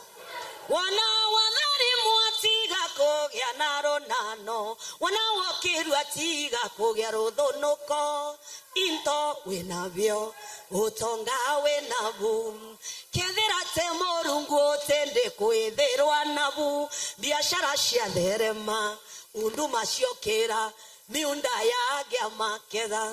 Ukiria njara cia kutharime Antoba mwebadhari magwa bakorelua. Ni aria morungu wao abalitete. Bakamberia kuona bangeja thingiri. Karaga na ntobwega mbesani. Mukeje mwere shithira. Mwere nithira morome. Hallelujah. Praise God. Kuna watu wakibarikiwa wanakozesha wengine amani. Yani wanajiona kila kitu ni wao, shetani ashindwe. Kubarikiwa ni neema ya Mungu. Hallelujah. Angalia mtu uone kama kuna mtu ako na stress. Stress hapa Meru kwa wale ni wageni tunasiita chitirechi. Chitirechi. Uga Kemeru gike stretchi. Sema na Kimeru ya Egembe chitirechi. Chitirechi ne molimo jomodhoku. Jokorokete kansa na corona. Juragite ntonde goroba kanganana. Kinyabare abatigino sitiresi. Dikeran kwelenda waya sitiresi. Dikeran kwelenda waya sitiresi. No dikerede. Wachwa korere jaga okanyira. Sojaga kanyo kamamo kanogoka. Domarote toro murunguntu koshionde. Kenda omba koma nenji sitiresi. Uyonka niyondawe. Ndiyo tegwa naguga sitiresi. Chiga kodikero leanto baragia. Ingamato jakuna wete nambele. Litango gesia kuria kwagelete. Showa morungu wakuria kombekekia. Kenda omba koma nenji. Utakwenda kuga chitirechi. Kenda omba koma nenji.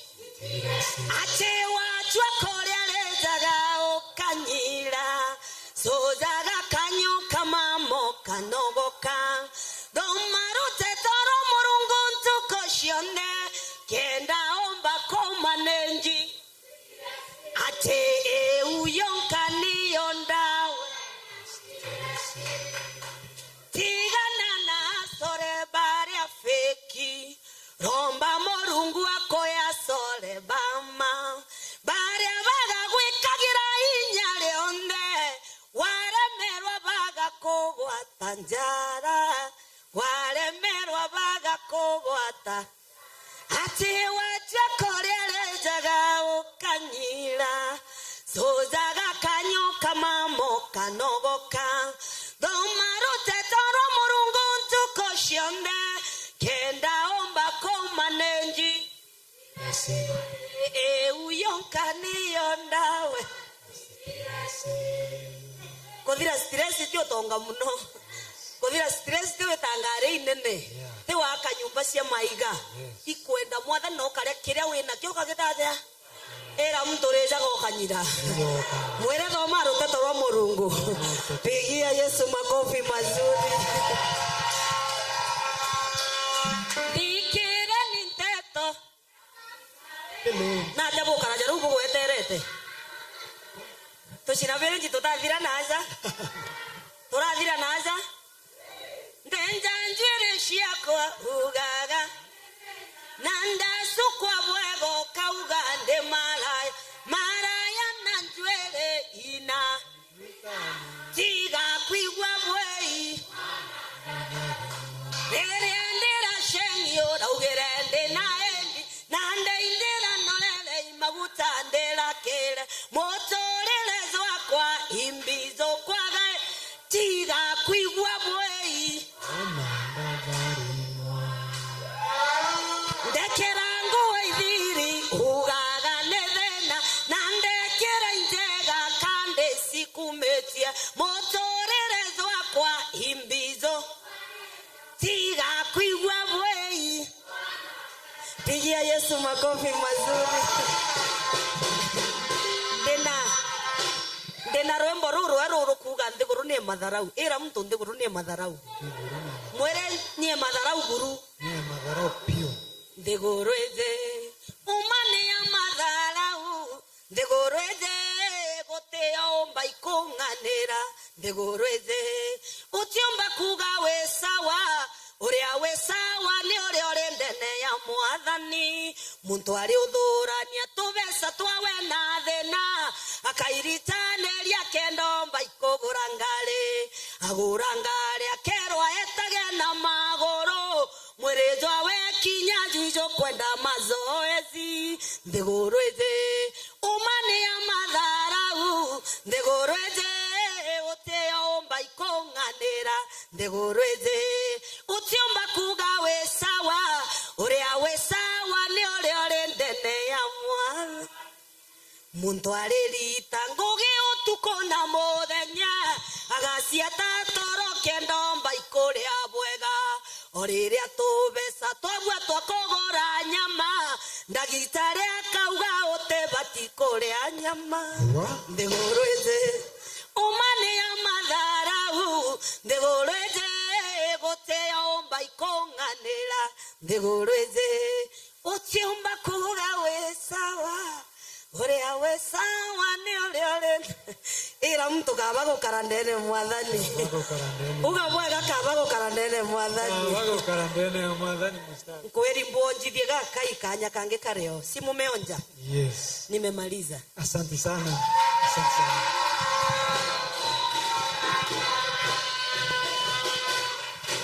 Ya, imagine ilikuwa kuonja tu.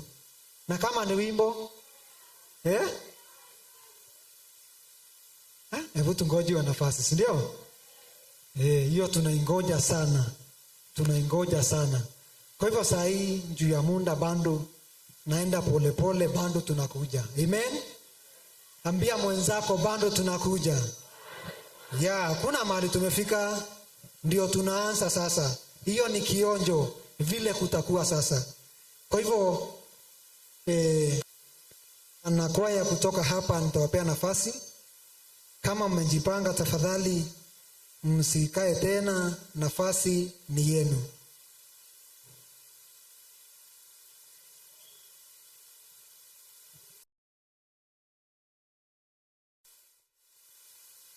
Mara ya kwanza, mara ya pili.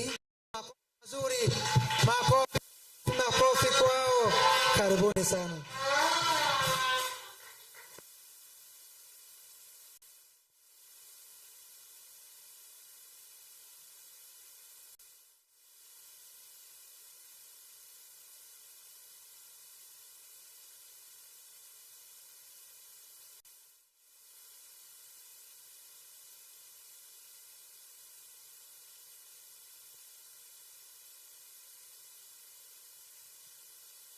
Kutoka hapo Erindie, mkuwe tayari tafadhali.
tena.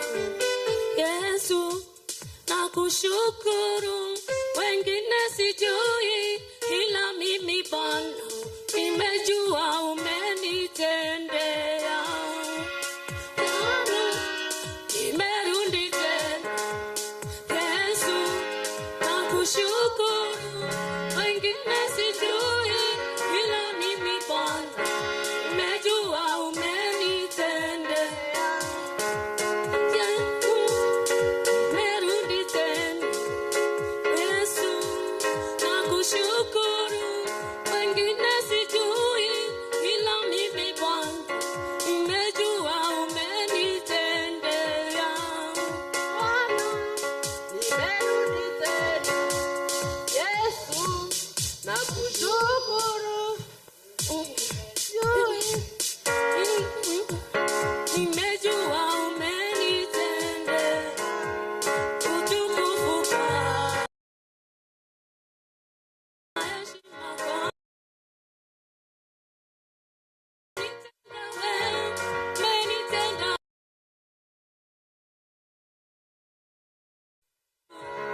utukufu kwako na heshima kwako. Umenitenda wema, umenitenda wema, umenitendea wema. Utukufu kwako na heshima kwako. Umenitenda wema, umenitenda wema, umenitendea.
Kwa hivyo hao ndio wanakwaya kutoka hapa. Bando alikuwa na sindi kusifu Mungu. Kwa nafasi hii nitapeana kwa mdaktari kwa jina la Mbete Mwesh kutoka level 5 Maua Meru, akuje tu asalimiane. Bando nafasi iko saizi, naomba tu akuje tu asalimiane, alafu kutoka hapo nafasi tutampea nafasi nyingine. Karibuni, karibu sana.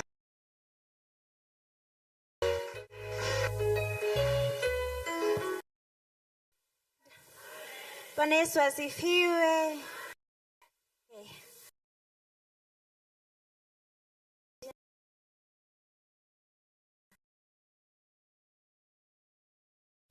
Naitwa Betty Mwesh. Dari Betty Mwendo. Na nimeokoka, nampenda Yesu. Nimekuwa sana mara mingi na my sister Florence.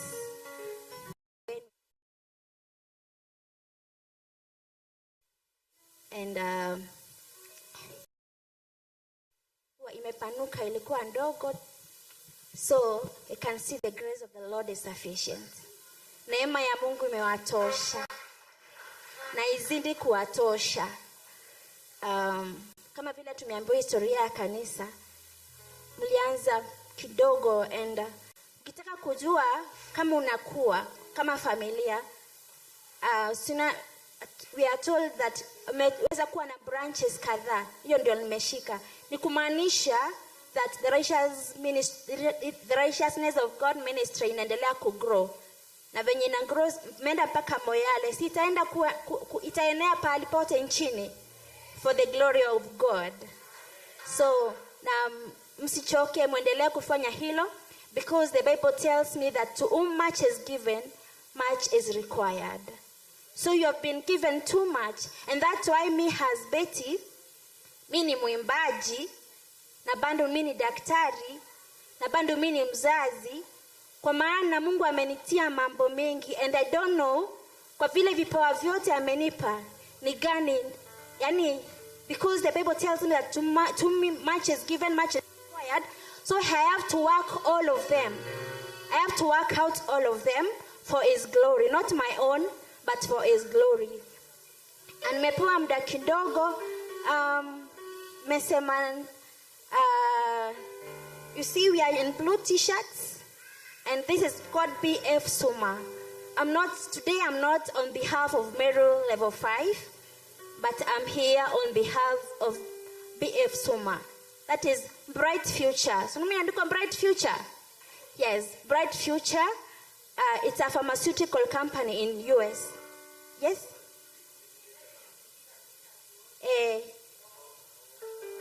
Yes, Bright. Naitwa Brighter Life, Better Future. So, that is us.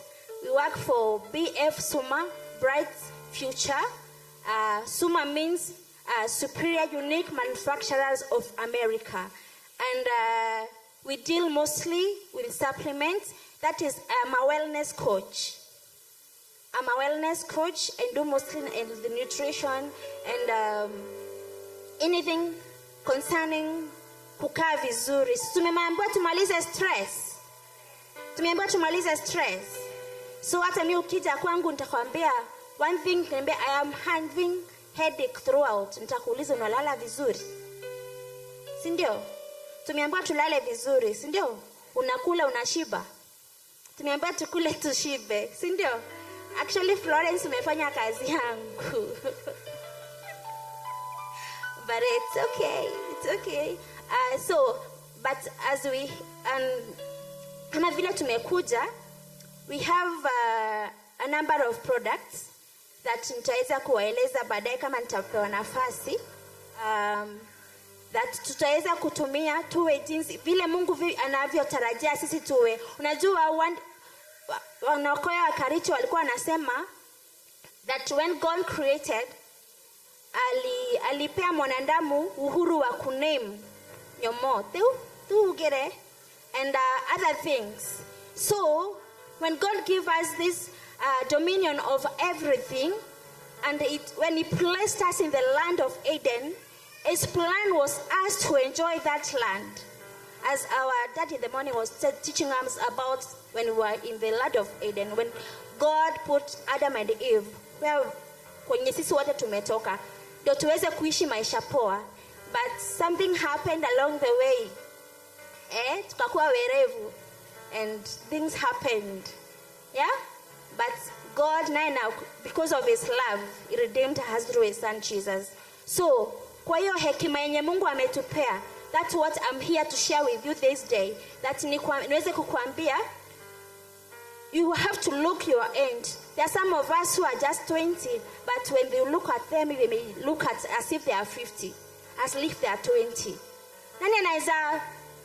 And I believe, I'm so sure, none of us really want to look much old. Sindio? Hakuna mwenye anataka kuangalia, ukimwangalia hivi eti unasema tulikuwa tunasoma na Betty. And then when unasema tulikuwa tunasoma na Betty, you know, two different people. I'm not saying that I look young. Yeah, I'm a mother of 4. Okay, I'm just saying simple that we should look good, sindio? But we should work on that. See, if you two, we have to work on that, lakini still you have to be told so that you are able to know. Once you know, then you live it. Ama niaje? So miko hapa kuambia niaje tutaweza kuishi maisha mazuri, tutaweza kukula aje vizuri. Niko hapa kuambia, I know kuna mtu mwenye ameenda hospitali in and out of hospital sababu ya hyperacidity. Niazi naweza fanya usikue na acid all through. Yani niweze kuwaeleza the way to eat in the morning, ama venye tunafaa kukula.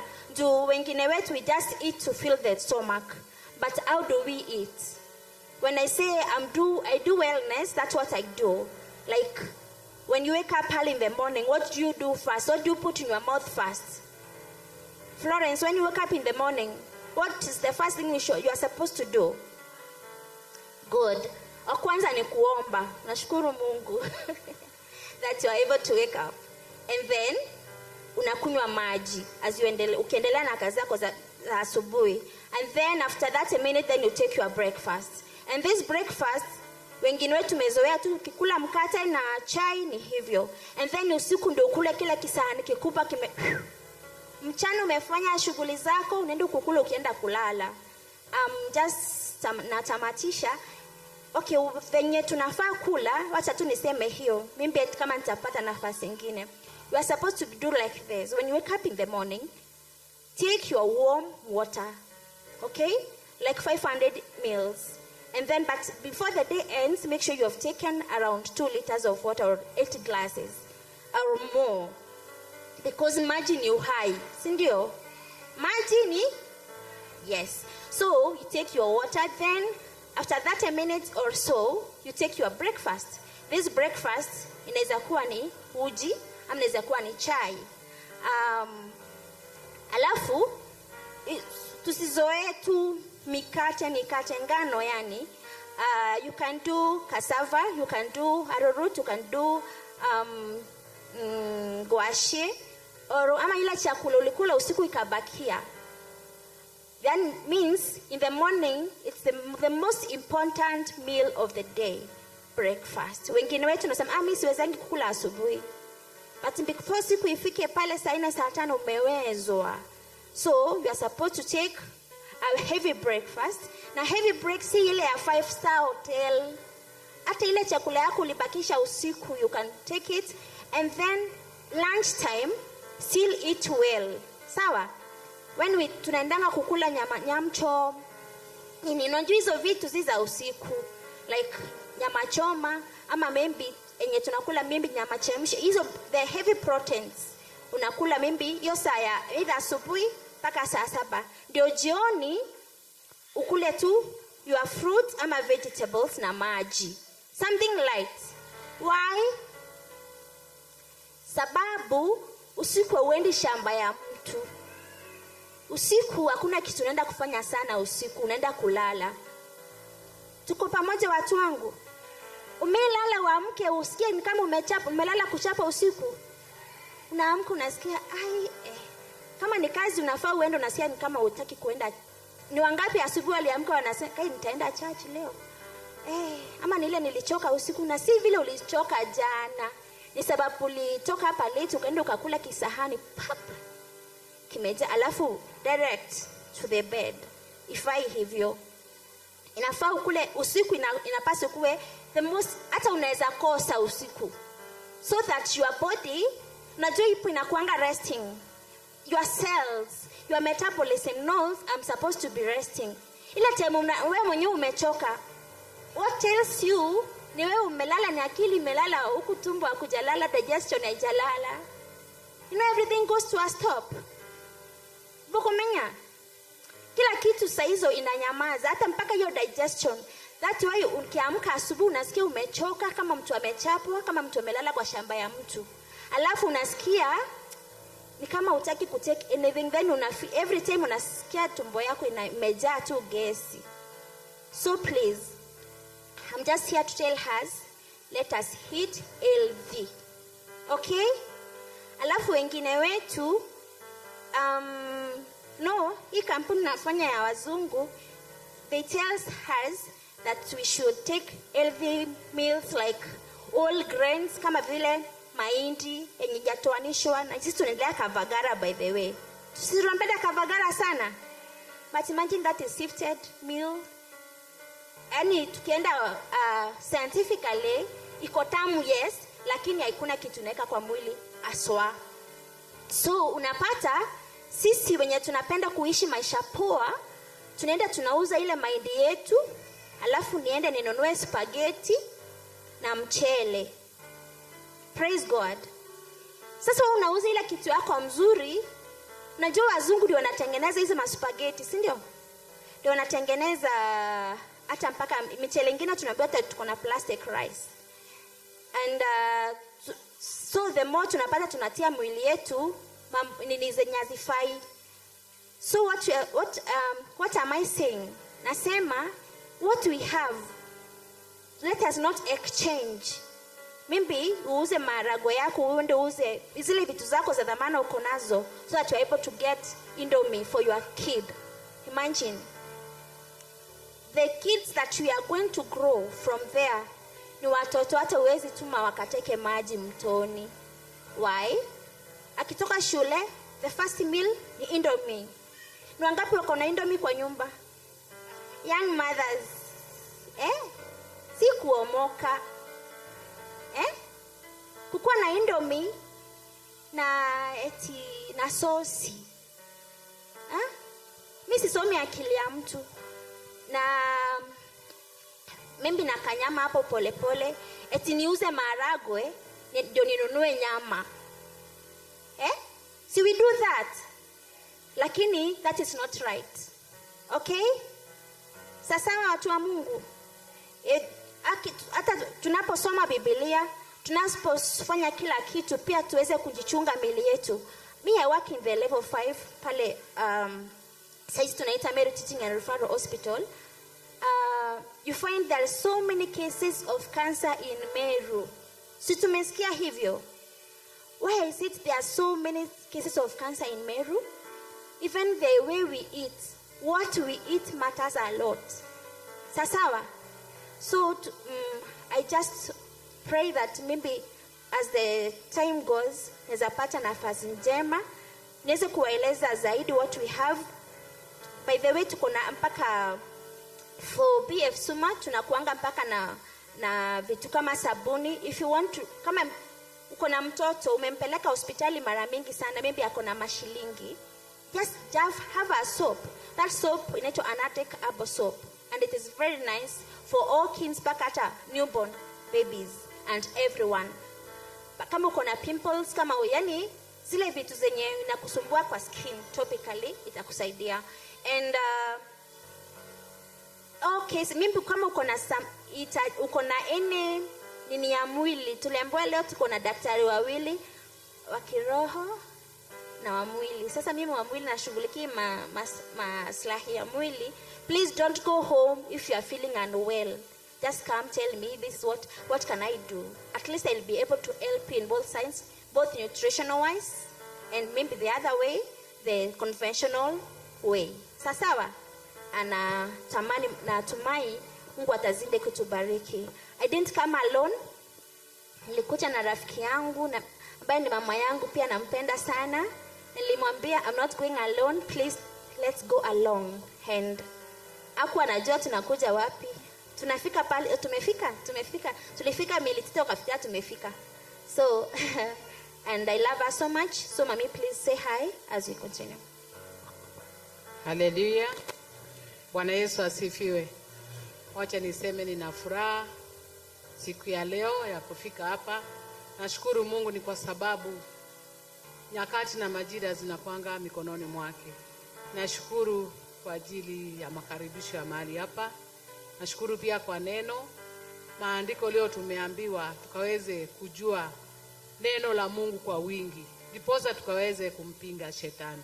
Ukijua neno la Mungu ndilo ukweli ya kila jambo. Bwana asifiwe. Nimefurahi kwa ajili ya mtumishi. Nilikuwa naambia dadangu, huyu ni mwalimu. Na huyu mwalimu msikubali atoke hapa hivi. Kile kitu anafundisha ana ufunuo mwingine wa Biblia. Bwana asifiwe. Mimi ni mtumishi wa Mungu. Ninafanya under ministry inaitwa JCC, Jesus Cares Ministries. Mimi ni mke wa bishop. Na kando na hiyo niliweza kuunguzwa na kusaidia watu. Mimi nikiingia katika hii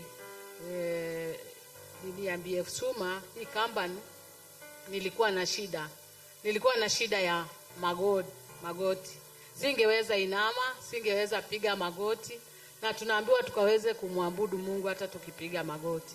Lakini nilipokutana na hii company niliweza kupata supplements. Tunaambiwa kuna fluid inakuanga katikati ya joints, na imenisaidia. Na pia nilikuwa na shida ya weight. Wale wamezidiwa na weight, nilikuwa nimeenda gym, ninaamka nimechoka, lakini nilienda ingine inaenda 28 days. Within 1 month nilikuwa lose 15 kg. Kwa hivyo ni vitu zina kusaidia na inasaidia mwili, na ni anti-young. Mimi nikisema hivyo ni kwa above 60. Niko na watoto, huyu ni my own daughter. Hata nina daughter kuliko yeye. Na ninasema hivyo ni kwa sababu lazima tuwe na nguvu ya kueneza injili. Bwana asifiwe. Ile kitu tunapaswa, siku hizi tunakaa vibaya, tunakula vibaya. Mtu akitoka kwa nyumba, ile pikipiki yangu hapa, watu wengi najua kila mtu kwa simu ako na mtu wake wa pikipiki. Mali hata ni less than 1 kilometer nduthi. Kwa hivyo ni lazima tuelewe, tukule vizuri, tukapate nguvu, ndikupoza tukaeneze injili. Bwana asifiwe. Kwa hivyo ni lazima tukule health, tukule vizuri.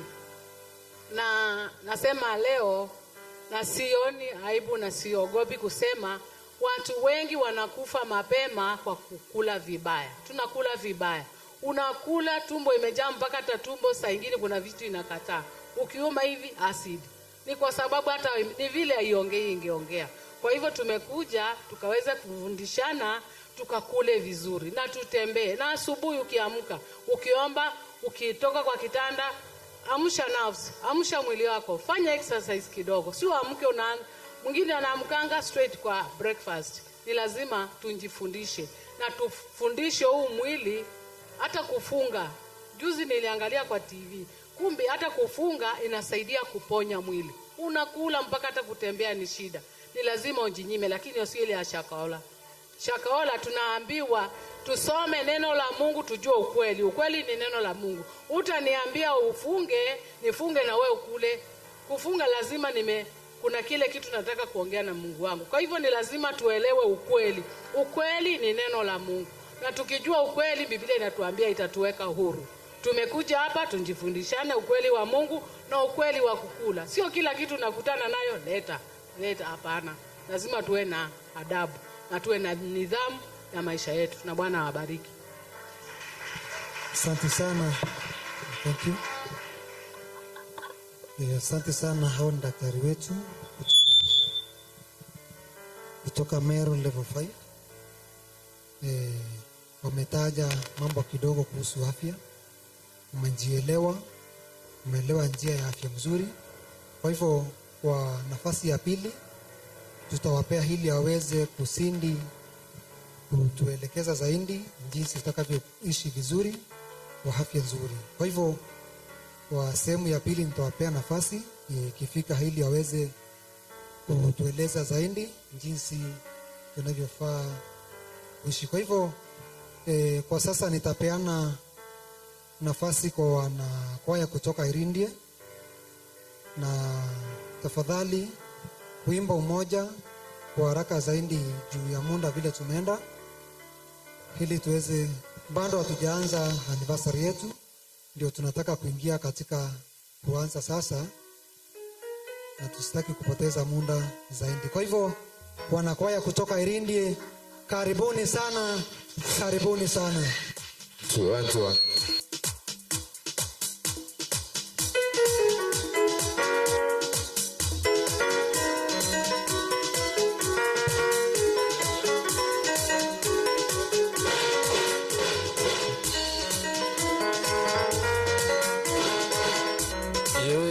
Sasa kumepambazuka, yeye sichuja baba jaja.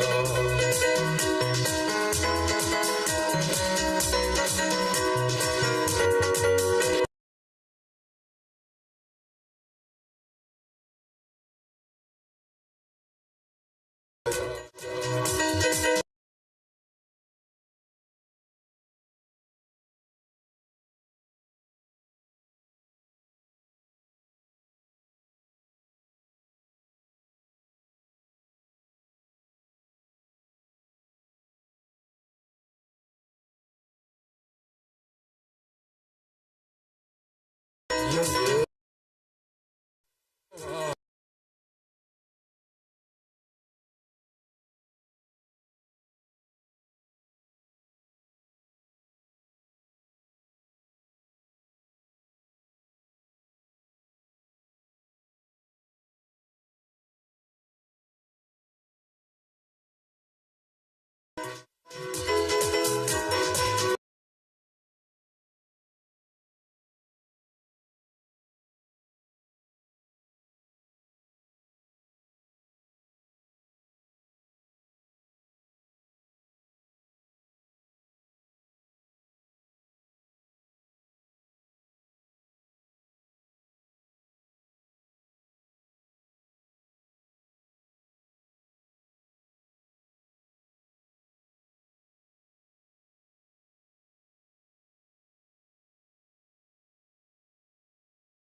Makofi kwa kwaya zote. Kwa hivyo nashukuru sana kwa nafasi hii tena. Tumeweza kufika mbona nafasi muhimu zaidi. Kwa hivyo bado tuendelee kujipanga. Tunaenda kuingia katika sherehe yetu ya siku ya leo ambayo tunaona ni miaka ngapi? Ai, sijasikia. Miaka ngapi?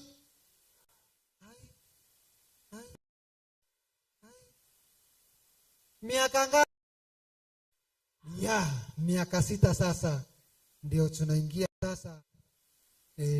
Tunasherehekea siku ya leo kwa ajili ya kuwa mahali hapa. Kwa hivyo mtazamaji, sindi kutufuatilia sherehe, bado tunaendelea na sherehe yetu kwa siku ya leo ambayo Mungu ameweza kutufanikisha tumeweza kuwa nayo kwa leo. Tuko na mambo muhimu zaidi, tungependa pia ushiriki pamoja nasi. Kwa hiyo nafasi nitapeana kwa kwaya kutoka Kadhelwa. Kwaya kutoka Kadhelwa, tafadhali kwa haraka zaidi. Kwaya kutoka Kadhelwa, mara ya kwanza, ya pili, ya tatu, makofi kwa kwaya Kadhelwa. Karibuni sana.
Nakushukuru Mungu,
bando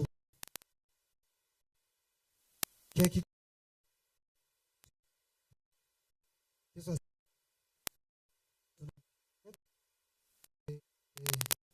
na hivyo sasa iko nafasi wale walikuwa naimba. Kama hujapata nafasi leo, tafadhali naenda sana. Nitapeana nafasi kwa kwaya kutoka Mwiriene, then kutoka hapo nitafungiwa na watoto wa hapa kwa kwaya Mwiriene. Kutoka waimbaji wote nitafungiwa na watoto wa kutoka hapa. Kwa hivyo hivyo program ilivyo. Waimbaji tafadhali, kama hujapata nafasi, bado tuko na sehemu ya pili tutakupea. Kwa hivyo Kwa wakati huu naomba mnisaidie kukaribisha wanakwaya kutoka Mwiriene. Makofi mazuri kwa wanakwaya kutoka Mwiriene. Karibuni sana.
Makofi zaidi.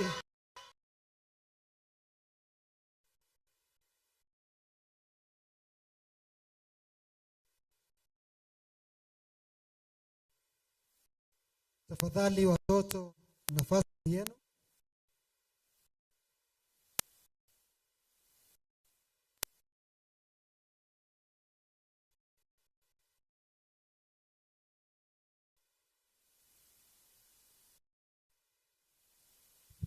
Tupigie watoto Karibuni sana.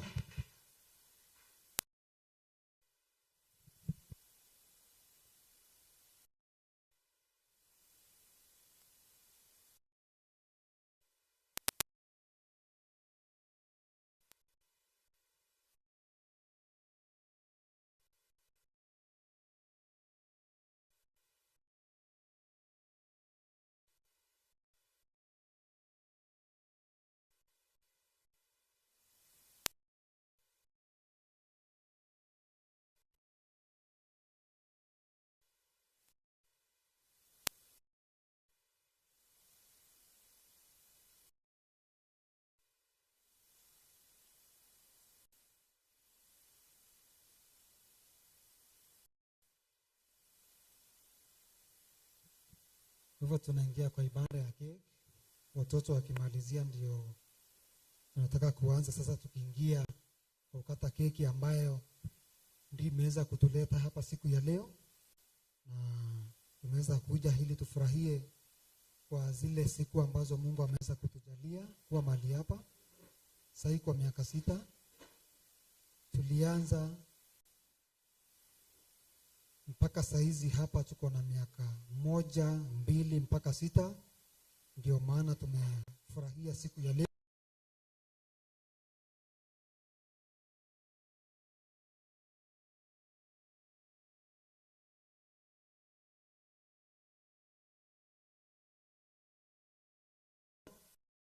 Na keki, tafadhali wajiandae zaidi, ndio tunaenda kuwakaribisha watuletee keki.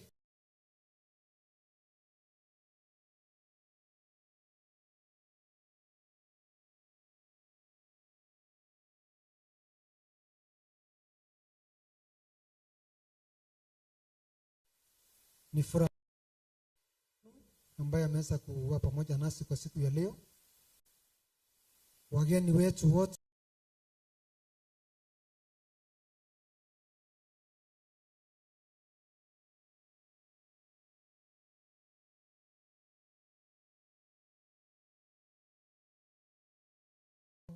kutupa kibali kuweza kufurahia tukiwa pamoja, tukiwa na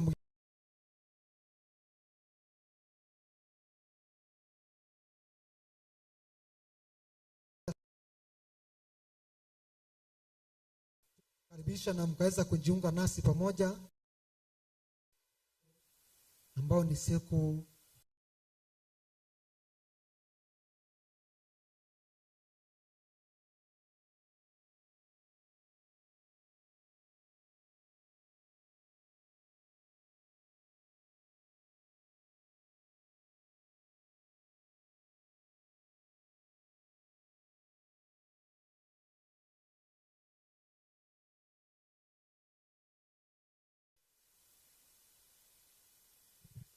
Bwana asifiwe.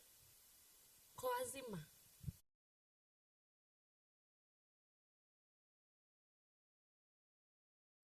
ambayo watoto wanaenda na ya mwana mpotevu, kwa hivyo mwisikilize kwa makini.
na tuanze. Baba, nipe sehemu ya mali yangu inayoniangukia.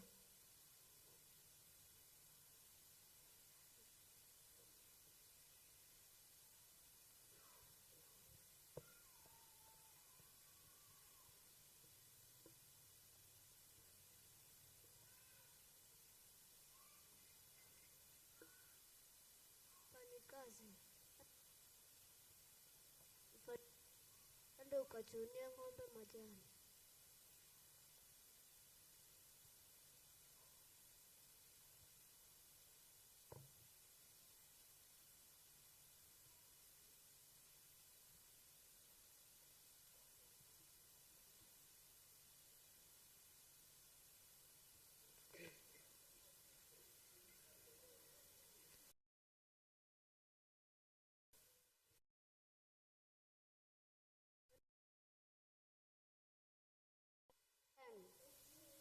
Karibuni.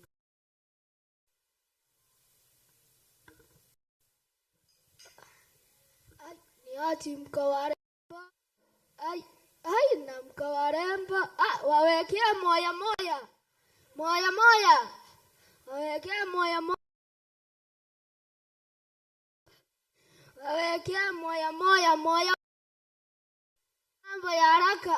Moya moya moya moya. Wawekea. Kunywa kunywa kunywa.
Wawekea nyama nyama.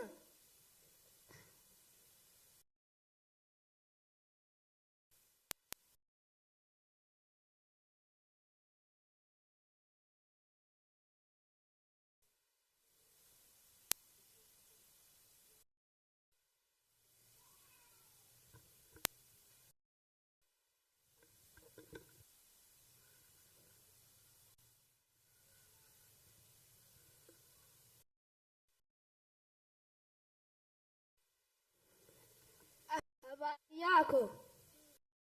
Salama. Kuna mahali nimetoka. Nimekaa nyingi sijakula. Nipe kasi. Nipe chakula. Nipe kasi. Nguruwe yangu pale kazizi la nguruwe ataenda ukanilia.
ukachuni.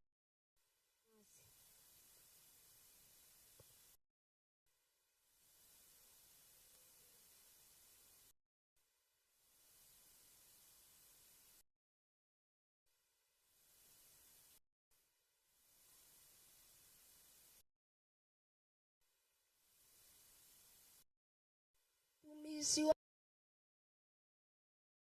anakula chakula na kusasa, na mimi hapa nakufa kwa njaa. Nitaondoka, nitakwenda kwa baba yangu.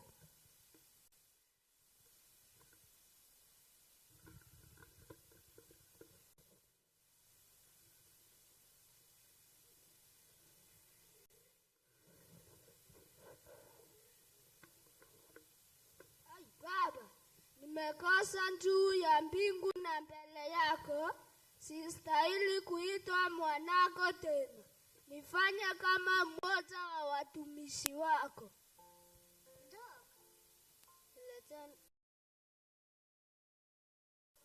Nileteni vazi lililo bora, kamvike, na viatu miguuni, na pete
aliyenona mchinje, kwa maana huyu mwanangu alikuwa amepotea, lakini amerudi.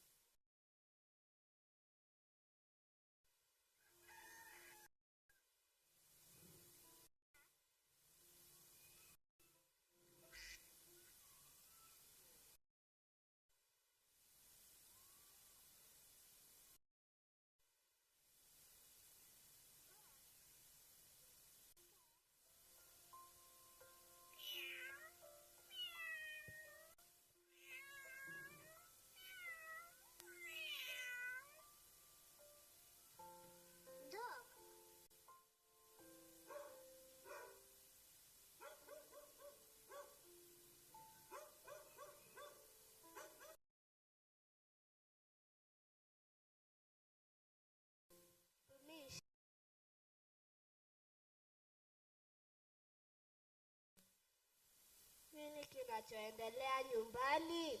Ndugu yako yule mdogo amerudi nyumbani tena, mchinjia ndama aliye amempata yu Sawa, njoo hapa. Mimi nimeishi kukutumikia miaka mingapi na sija yako wakati wowote, lakini huyo ndugu fanye furaha na marafiki zangu yako aliyekula vitu vyako vyote na makahaba, umemchinjia ndama aliyenona.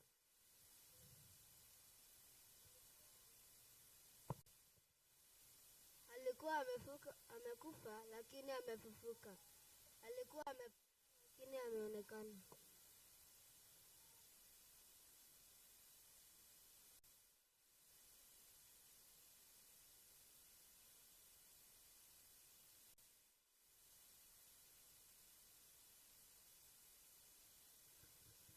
Mungu awabariki.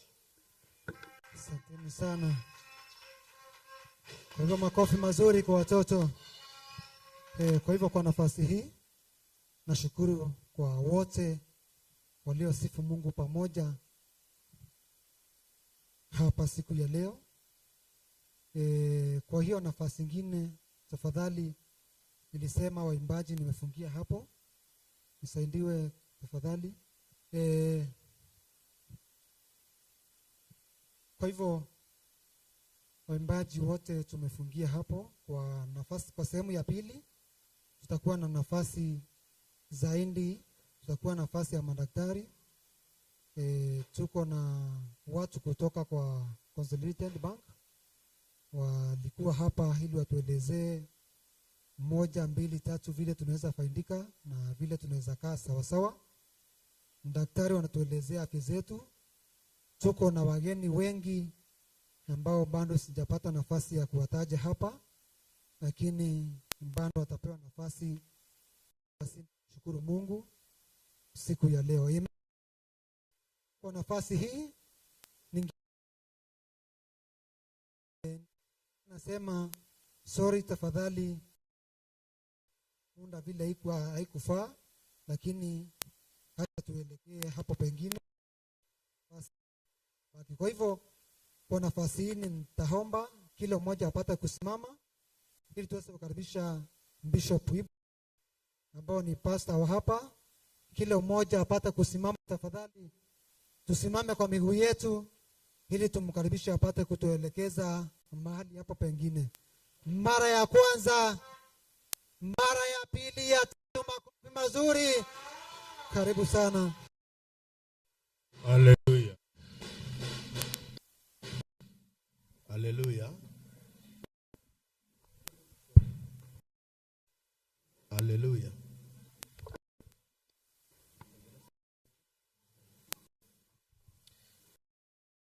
Fiwe. Naamini ya kwamba kila mmoja unaweza tukaketi chini. Kwa sababu ya muda, juu muda unasidi.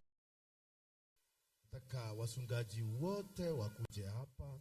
Mtu aseme na ubiri tafadhali, naomba. Wasungaji wote, nimealika wasungaji wengi. Wale wote wamefika, wasungaji wetu na wale tumealika, na naomba mkuje hapa tafadhali. Fanyeni haraka.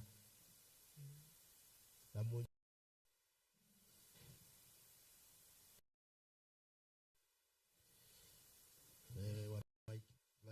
mtu anasimama anasema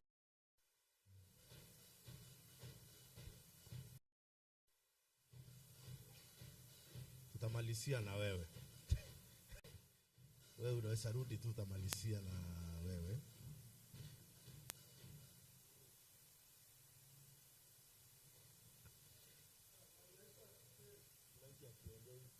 Bwana Yesu asifiwe.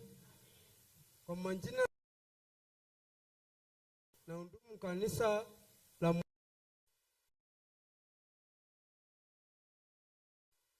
Bwana asifiwe. Kwa majina naitwa Pastor Kinywa. Bidi ni kanisa la Great hapa ya Moro. Bwana asifiwe. Kwa majina naitwa Jackson Mithika na ubiri ni na GM Mea kiwe. Kwa majina naitwa Alisa Ndiketonga na ubiri na kanisa RGM Ukweli. Bwana asifiwe. Ni aje mnaitikia ni kama hamna furaha? Mko na furaha kweli? Najua njaa imewanyonga, lakini msijali. Bwana asifiwe. Nashukuru Mungu kuwaona siku ya leo. Ni siku ambayo tulikuwa na Mungu tukiwa tunawangojea na tunaingojea. Bwana asifiwe. Kwa hivyo niko na shukrani nyingi. Nisimama mbele yenu Pastor Mwenda na Ndumu na Haranchi yemu wakathelwa. Mbaki na amani ya Bwana. Bwana Yesu asifiwe. Bwana asifiwe. Tungali sisi ni wenye haki. Hakika. Can we be in the house? Praise the Lord. Si unipungie. Amen. Naitwa Mwenda na undumu na kanisa inaitwa NFC ama Neema. Niko hapa kwa mwaliko wa ndugu yangu hapa na nimefurahi. Ambia jirani nimefurahi.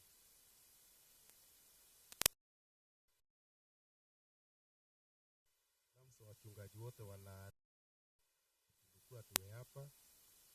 Wale wameweza kunipea udhuru yao wafika, naomba mpokee hiyo ruhusa yao pia. Umepokea?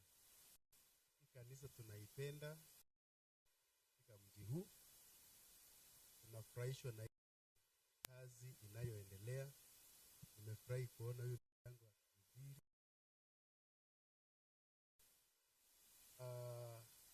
Sisi kama familia ya Kristo ambao tumekombolewa mara moja ya kipekee, tunafurahia huu muunganiko wa kuona kanisa hii inasonga mbele.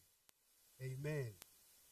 Kuchukua tunasema sasa we in the 6th year, si kazi rahisi. Tumetake dedication, passion, prayer na ule umoja. Kwa hivyo tusindi kuhimizana na kushikana katika umoja, tuweze kuhubiri injili ya kweli katika mji wetu wa Lare na gatuzi letu na taifa letu la Kenya na dunia yote, mpaka kila nafsi iweze kupata hii injili. Amen. La mwisho ni kwamba nafasi tuko nayo ama wakati tuko ni wakati ule ambao watu wengi wameanguka katika imani. Because it's a very dangerous time. Mahali ambapo tunahitaji kila mmoja kuhimiza yule mwingine kushika neno. Nimefurahishwa na Florence wakati alisema ukitaka kukaa bila stress, rest, kula vizuri na usome nini?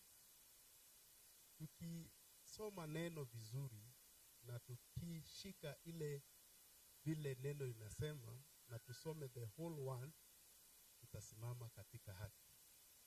Na wakati huo ndio tutakuwa wenye haki. Amen. Thank you. Asante mtumishi.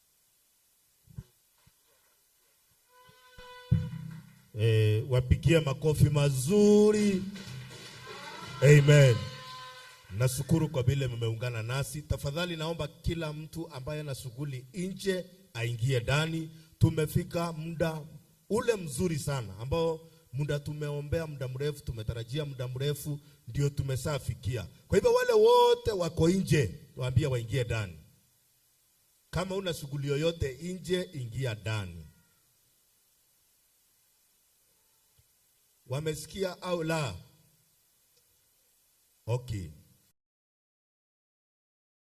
Nataka kupoteza muda, nataka tukaribishe mtumishi wa Mungu aendelee kutupea neno la Mungu. Kabla nimkaribishe, nataka karibishwa na Pastor Kimani kutoka kanisa ya Meru na tutashukuru. Karibu sana mtumishi wa Mungu Pastor Kimani kutoka Meru, atuletee mtumishi wa Mungu.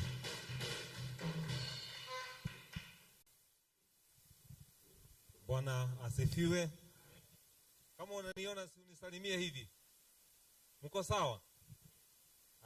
Hata mimi niko na furaha masaa haya ya jioni kwa kualikwa mahali hapa. Pastor Ibrahim ni pastor tulijuana kitambo 7-8 hivi.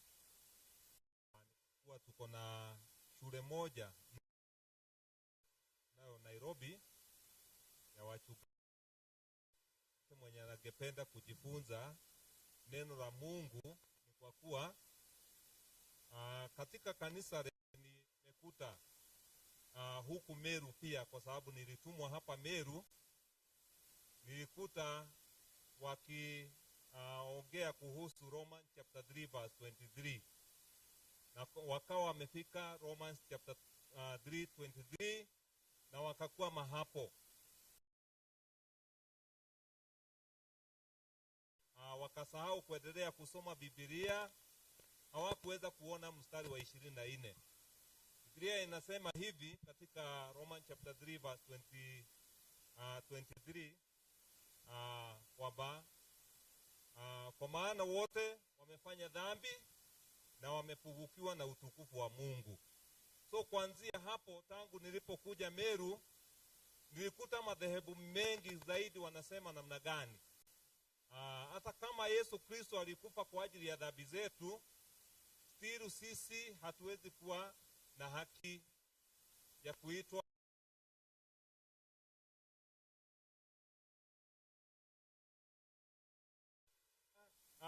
watu wengi katika kaunti Kenya na sehemu nyingi katika ulimwengu still wamesoma Biblia mpaka Roman chapter 3 verse 23, ambapo katika huo mstari wasema sisi sote tulifanya dhambi na tukapungukiwa na utukufu wa Mungu.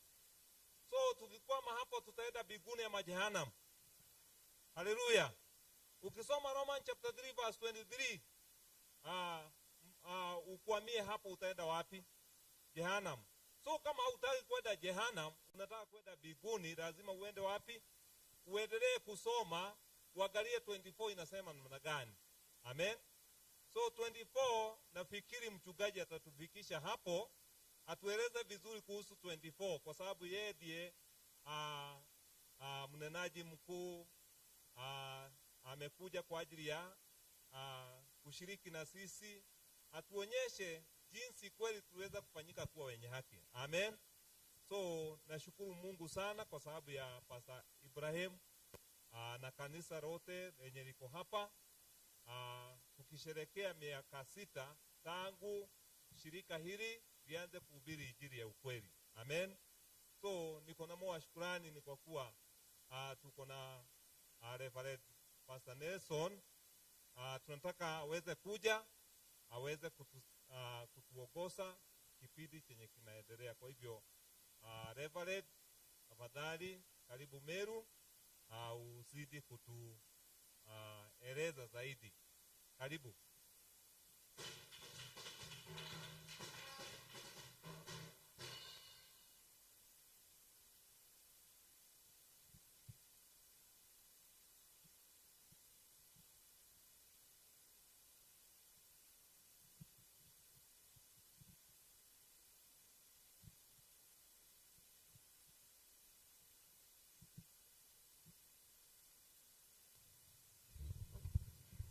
Yes, God is good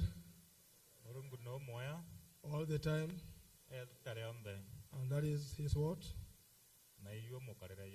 His nature. And then do you say wow?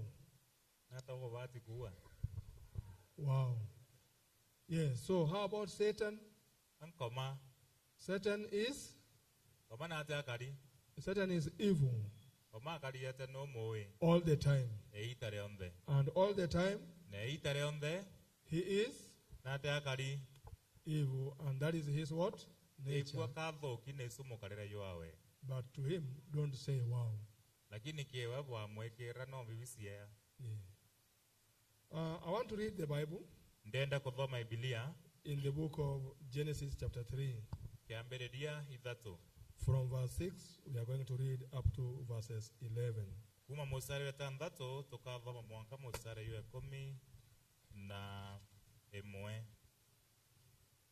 Verse 6 says, and when the woman saw that the tree was good for food, and that it was pleasant to the eyes, and the tree to be desired to make one wise, she took of the fruit thereof and did eat, and gave also unto her husband with her, and he did eat.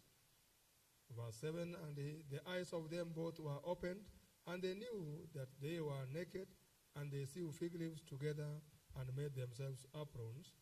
And they heard the voice of the Lord God walking in the garden in the cool of the day, and Adam and Eve, his wife, hid themselves from the presence of God among the trees of the garden. And the Lord God called unto Adam, and said unto him, where art thou? And he said, I heard thy voice in the garden, and I was afraid because I was naked, and I hid myself. And he said, who told thee that thou wast naked? Hast thou eaten of the tree whereof I commanded thee that thou shouldest not eat. Yeah, I've read up to there. In the morning, we were talking about how man could fall from the presence of God. And we discovered that man could fall because he had no word of God in his heart. So also today, we want to think deeply about having no word of God in our hearts.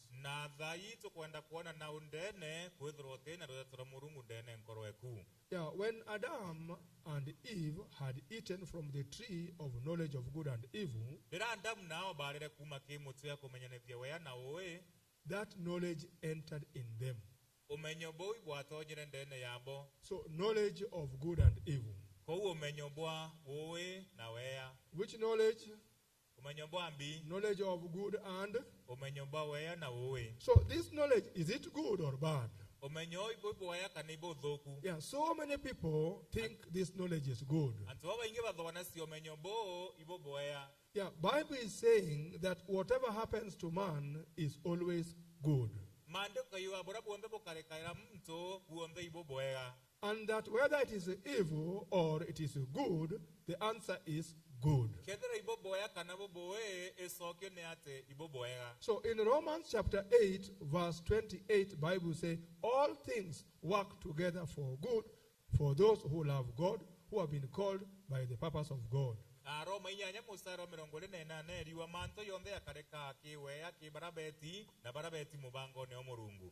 which means in God there is nothing evil. But in the devil there is good and evil at the same time. In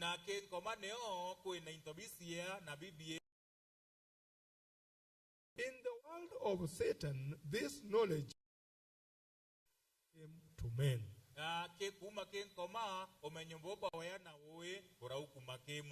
So, whenever people see their weaknesses,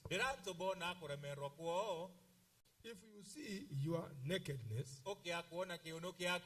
if you see your wickedness, how do you do?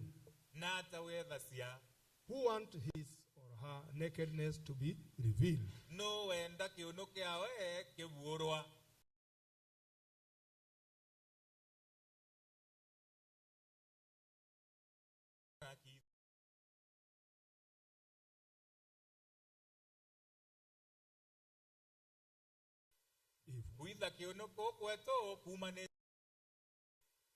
Before eating the tree,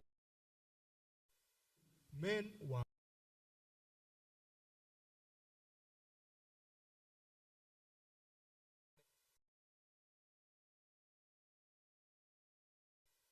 and they were never ashamed.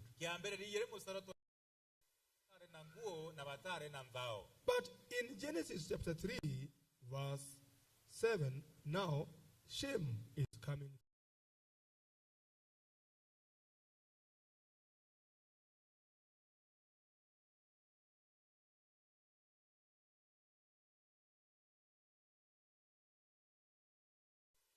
Came, people were naked, there was no clothes. So why are we putting on clothes? Because of knowledge of good and evil. Animals, they don't have that knowledge, and that's why they don't care. They are just living and they are very happy. Animals have no problem. But human beings, they have problem. What is the problem? Knowledge of good and evil. Yeah. So this knowledge, is it good or bad? Hello? This knowledge, is it good or bad? I'm sorry, but this knowledge is not good. It is from this knowledge that men started to do something. So what were they trying to do? They were trying to cover their nakedness. kabera sio cover kiono kiao. They are trying to cover.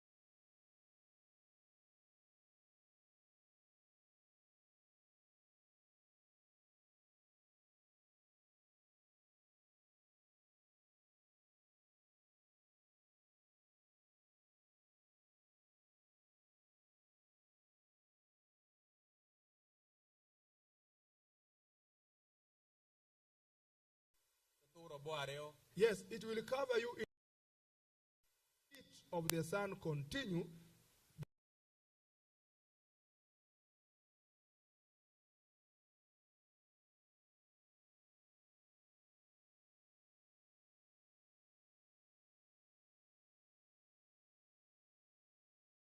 By one. And then sticks are remaining.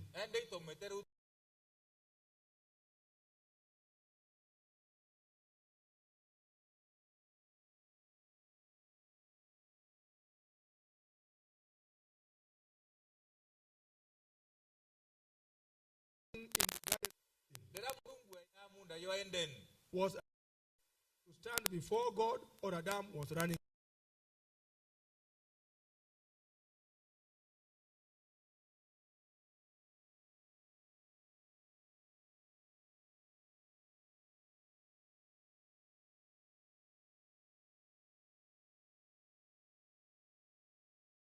Because his own works cannot cover him.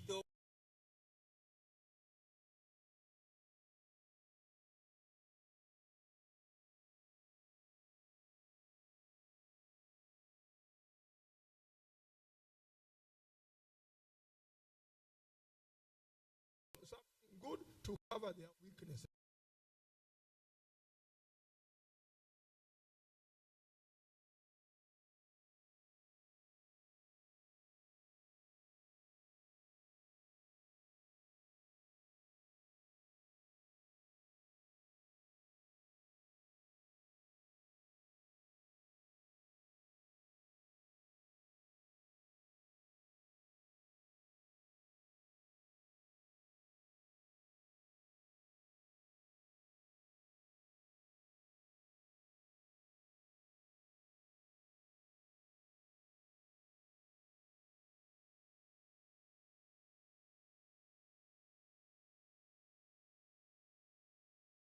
Our weaknesses is not a problem before God. Our nakedness is not a problem before God. Our wickedness is not a problem before God. But the devil is telling us, you don't need to be weak. You don't need to be wicked. You don't need to be naked. Who made me naked? Who made me weak? Who made me wicked? Who did all? Did I make myself? No. Who made me? But today, to cover themselves. So let's see. In Genesis chapter 2 verse 25. This is before God. In Genesis 3 verse 7.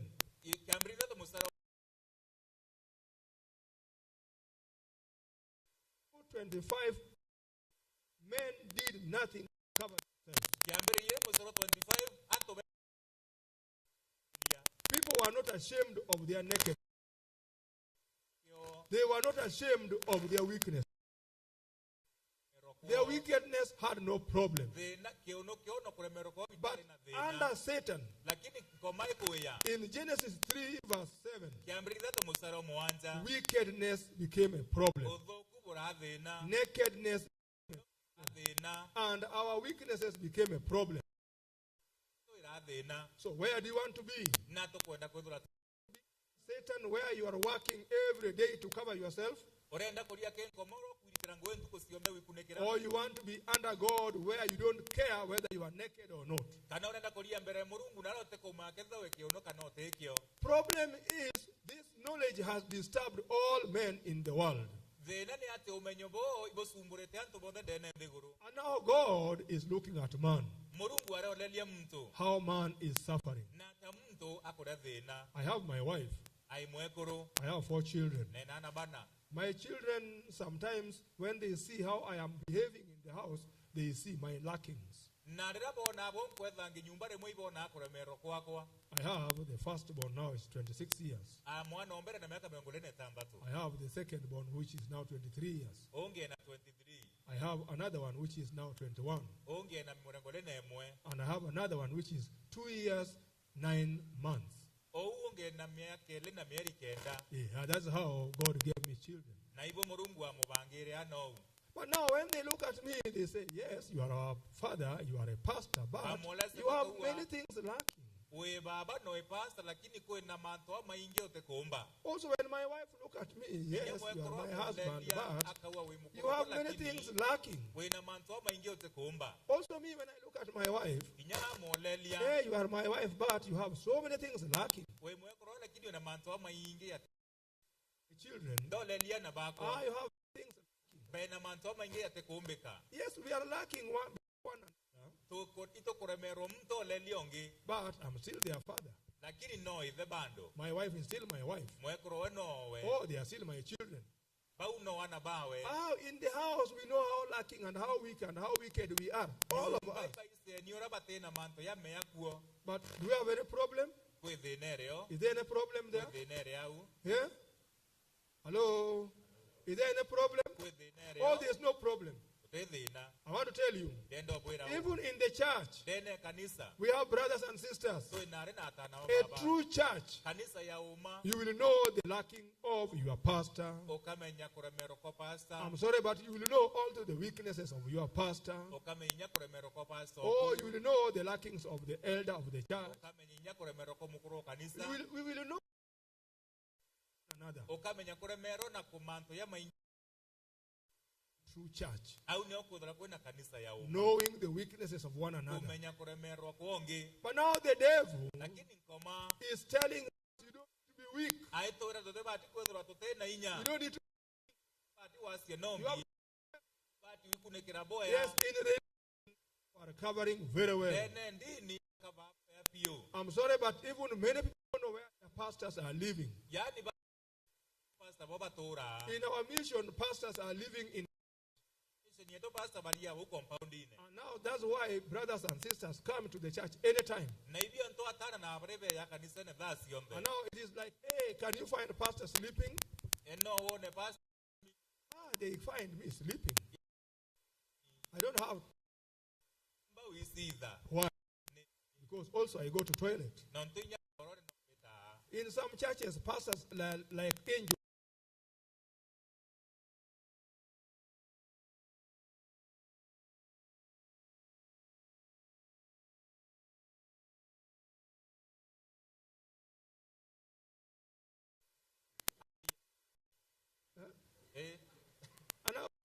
How can a pastor fart? And then small air. Can pastor do like this? So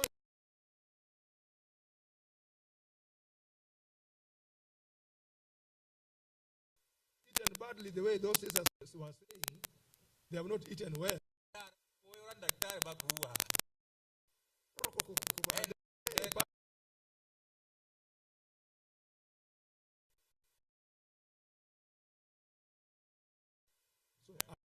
Or they are angels. They are also. What am I trying to tell you? As we live life, we need to hide. Weak. People are lacking.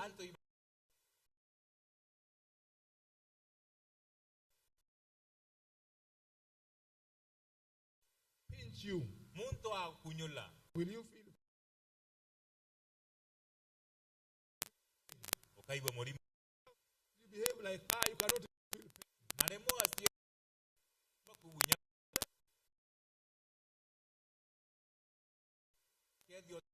Sometimes you behave like even you cannot be angry. Yeah. And now that is how people behave. And now pastors are like, I'm an angel, another hallelujah.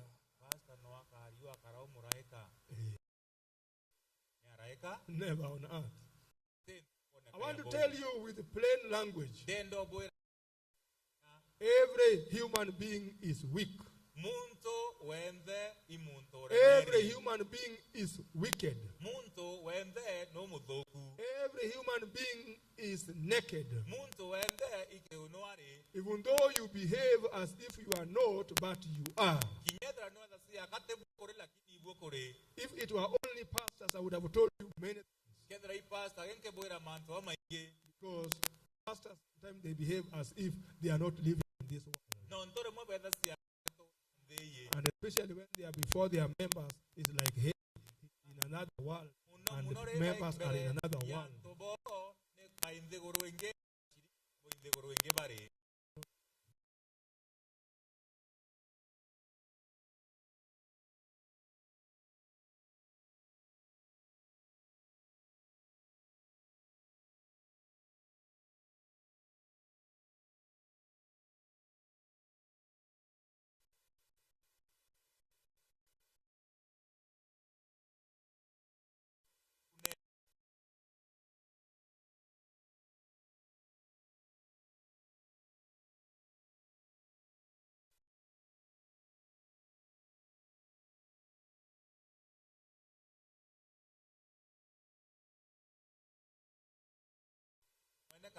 Should God ask Adam, where are you?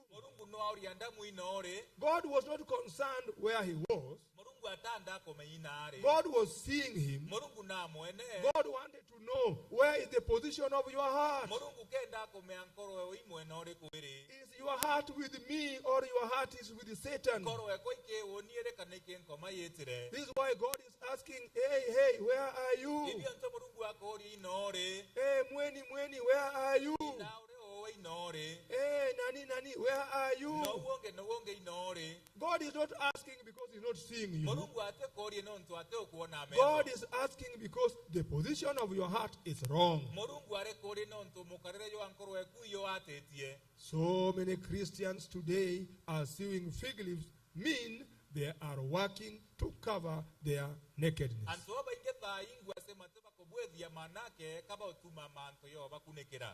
In the book of Isaiah chapter 59 verse 6, what does the Bible say? Isaiah chapter 59 verse 6, we go very fast.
Men can never.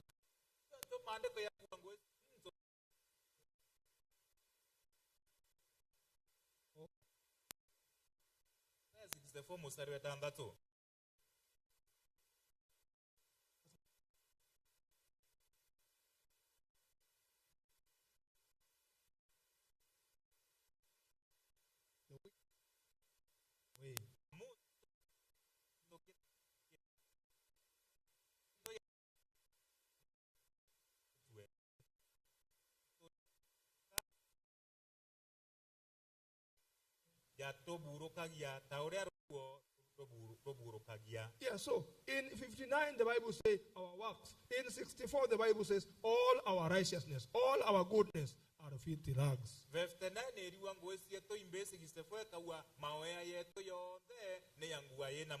So whatever we do, whatever man does is nothing as long as you are far from God. If you have sin, even though you are doing well, those are useless before God. So many people are asking God to forgive them from their sins. And then they are repenting every day. And now they are telling God, God, I am a sinner. Forgive me from all my sins. Yeah, so they have done well. They have acknowledged that they have sinned. But now God cannot forgive us because we have asked Him to forgive us. So we are not forgiven because we have asked. But the Bible is saying already we have been forgiven. Already we have been forgiven. So listen carefully. Adam and Eve, they were sewing fig leaves. They were doing something to cover themselves. That which they were doing could not give them boldness to stand before God. Yeah, they did it, but they had no boldness. They were running away. And then God is asking, where are you? Why are you hiding? Have you eaten from the tree that I told you not to eat from? And then Adam said like this. In Genesis chapter 3, verse 10, there is something that I want you to check there. You will see I appearing 4 times. The word I is appearing 4 times. Why? When the devil has entered inside the people, people start to say I. In the book of Romans chapter 7, everyone is saying I. When you are talking about I, it means that is not you, that is the devil. I hate him. I don't like him. These things of I, this is from the devil. Oh, my principle, my way, my mind, those are from the devil. Yeah, so because Isaiah chapter 14, the devil is talking there from verse 12, 13, 14, 15. The devil wants to be like God. I will take my throne. I will sit on the north. I. That is the heart of the devil.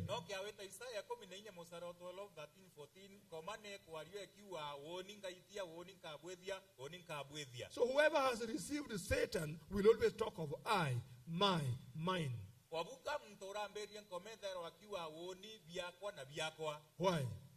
The devil is inside. In the world of God, we don't talk of I. We talk of we. We talk of us.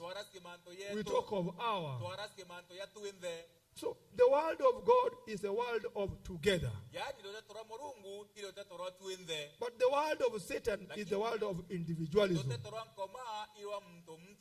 And now the devil is doing the work of dividing, separating.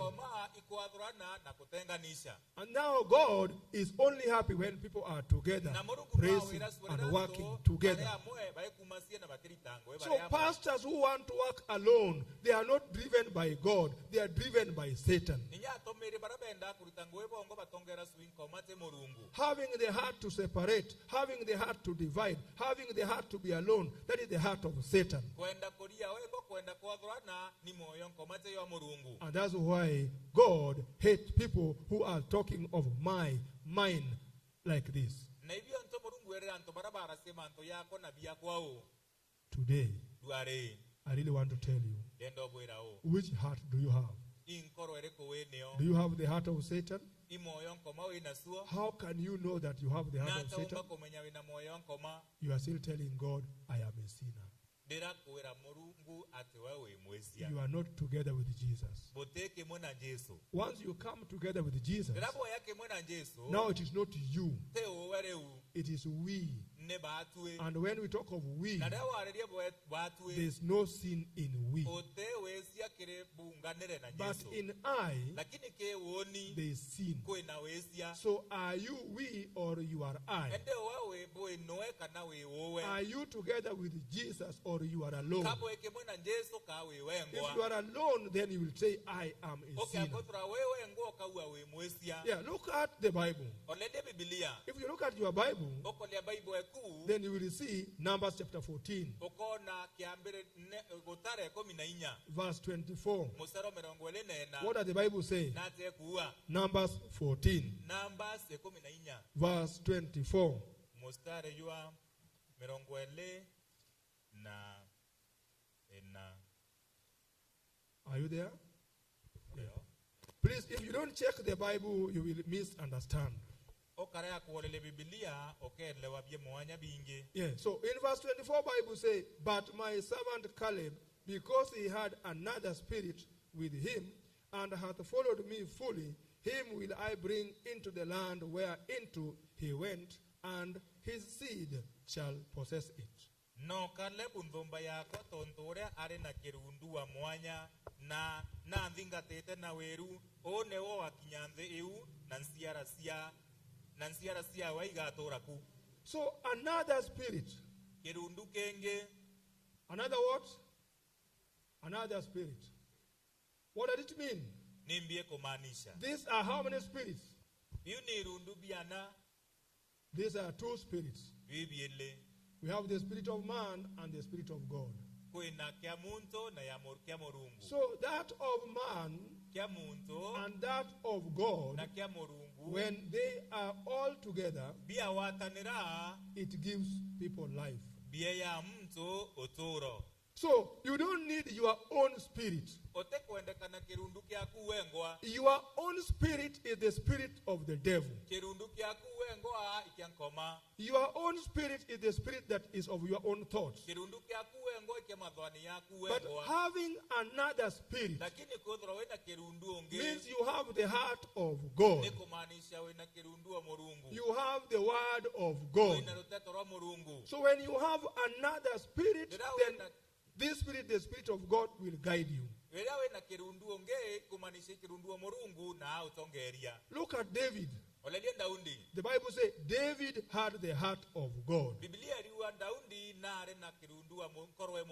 Because he had the heart of God, that's why God was pleased with him. David did not live with his own heart.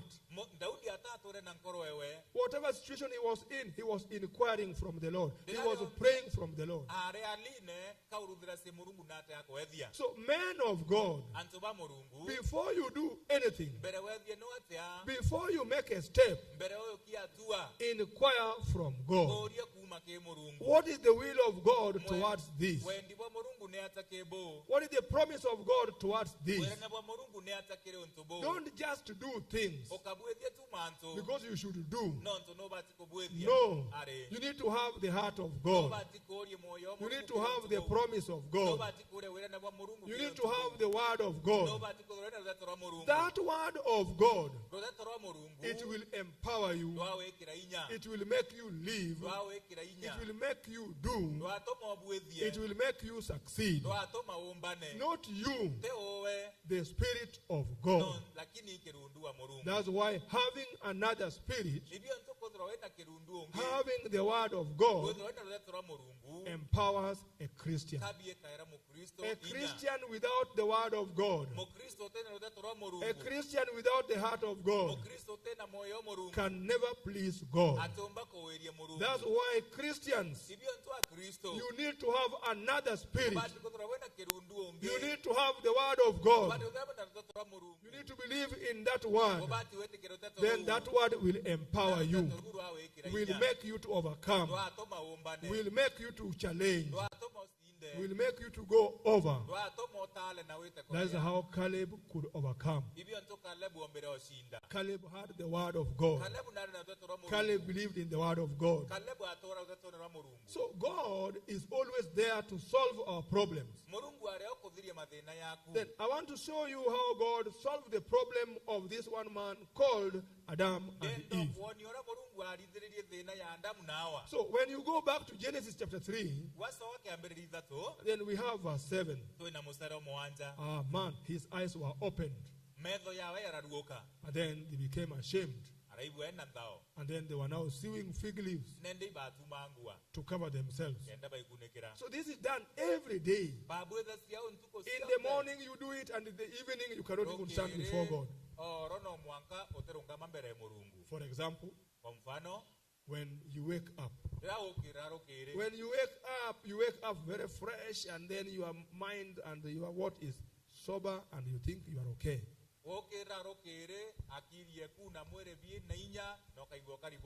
You have no problem. But as the day go by, lunchtime, somebody has annoyed you. Evening time, somebody has talked bad to you. How do you feel? Do you feel good? You feel bad? You get angry? That time, do you have sin or not? You have sin. If you die with the sin, then where do you go? You go to hell. Then are you saved? Yeah. So we have to think about that. So many Christians, in the morning they wake up as if still fresh fig leaves around them. But as they go by, those fig leaves are drying up. They are falling down. Can you stand before God? No. Whenever you wake up, you are fresh. But when you are on your way going to work, oh, you have seen somebody. Oh, this man has my money. Hey, pay me. And then you meet your neighbor. Yesterday you abused me. And then you see your friend. Hey, where did you get this jacket? Wow, your jacket is so good. That is covetousness. Is that not sin? Yes. Oh, some beautiful lady. Wow, look at her. I'm sorry, but men, they turn their head back. Oh, let's see again. Okay. Yes. Senor, in the morning you woke up very well. But as time goes by, you will discover. Can you be bold before God and say, God, I have no problem? Can you say, I have no problem in the evening? Can you be bold like that? That is how people hide away from God. Why? From the morning you are okay until evening you find you have sin already. True or not true? And then you kneel down. And now you're telling God, oh God, please forgive me. Oh God, please forgive me. Please forgive me. That time, are you with God or you are far from God? Yeah? Are you with Him or far from Him? That is how you have gone far from Him. So every day people are asking God, forgive me, I'm a sinner. Forgive me, I'm a sinner. Every evening. Senor, every what? Like Adam. In the evening, they are hiding. In the evening, they are hiding. Human being, every evening before they sleep, please forgive me if I committed any sin which I don't know. Forgive me. But I want to tell you today, when God saw man is suffering every day with sewing fig leaves, God changed his heart. God went to Genesis 3 verse 21. Murungu etere kiambiri ithato musaro mirongo ĩrĩ na ĩmwe. In 21, Musaro 21, God killed an animal. Murungu arorwa nyimo. Wages of sin is? Nonto musara yo Wages of sin is? musara we sembi. God killed an animal. Murungu arorwa nyimo. And now blood was shed. Ndamu irateka. And God removed the skin. Murungu arita mgozi. And then God covered Adam. Murungu arakunekela mtu. God covered also Eve. Murungu arakunekela inyamo ekoro. And now Adam, they were walking, looking at the skin. Andamu beta wakeolela siengozi ira. And now what is this skin? Imbi ngozi. This animal. This animal died for my sin. This animal covered my nakedness. Oh, this animal. Before God, now I can go bold. Why? My nakedness is covered. Do I need to cover again? Do I need to cover again? Hello? Do I need to cover again? No. Why? God has covered. Sindio? Then on top of this skin, can you put again another fig leaves?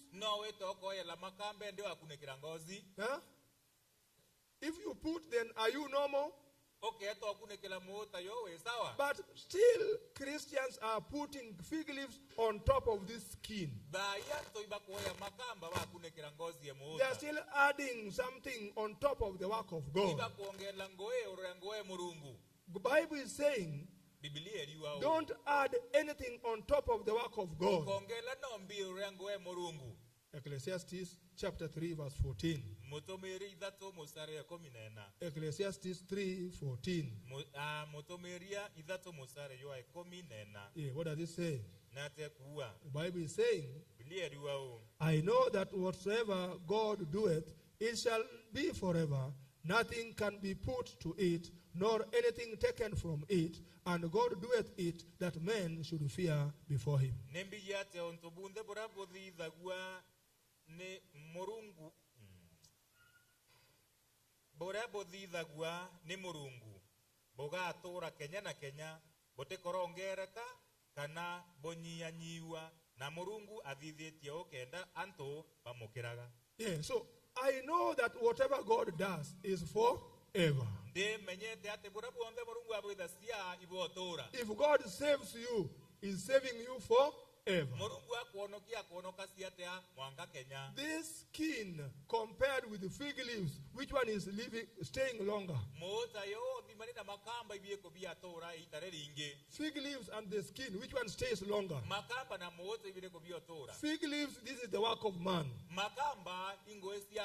The work of man is done every day. They wash their sin every day. But the work of God is done once. And it abides for long. So which one do you want? Do you want your own work which is done every day, which also does not give you boldness to stand before God? Or you want the work of God which is forever and gives you boldness to stand before God? For sin to be forgiven, blood must be shed. And without shedding of blood, sin can never be washed. And that's why in the Garden of Eden, God removed the skin from heaven. No, from an animal. What does it mean? An animal was killed. Why? For the sin of Adam and Eve. So for sin to be forgiven, there must be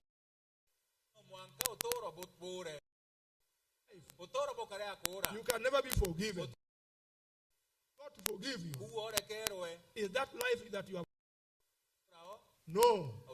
For you to be forgiven, you must believe in Jesus who died for your sin. Not only asking, not only repenting. Yeah, repenting is good. More than repenting, believe in Jesus. More than repenting, believe in Jesus. More than asking God to forgive you, believe in Jesus. If you believe in Jesus, what has He done for you? He has died for you. Your sin. Do you want something on top of that, ukongela no what do you want to add? kana kobyo kona Believe etekia that your sins have been. Then do you need to add something on top? Do you need to put fig leaves again? No. It is enough. The skin is enough. The work of God through Jesus is enough. Enough or not enough? Enough or not enough? Enough. Are we together? Skin, what does this cover? What does it cover? It covers your nakedness. Your nakedness is there or not there? Huh? It is there.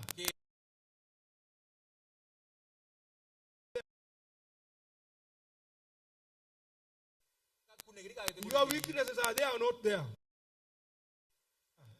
But what has been done? They are we together? That is the heart of God. God does not condemn.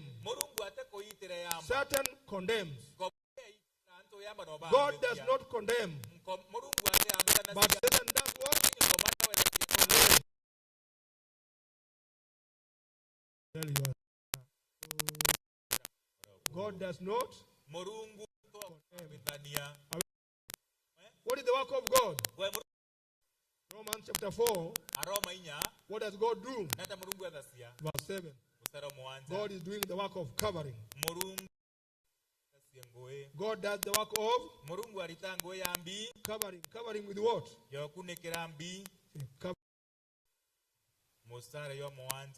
So, 4 verse 7. What does the Bible say? Saying, blessed are they whose sins are forgiven and whose iniquities are forgiven and whose sins are covered.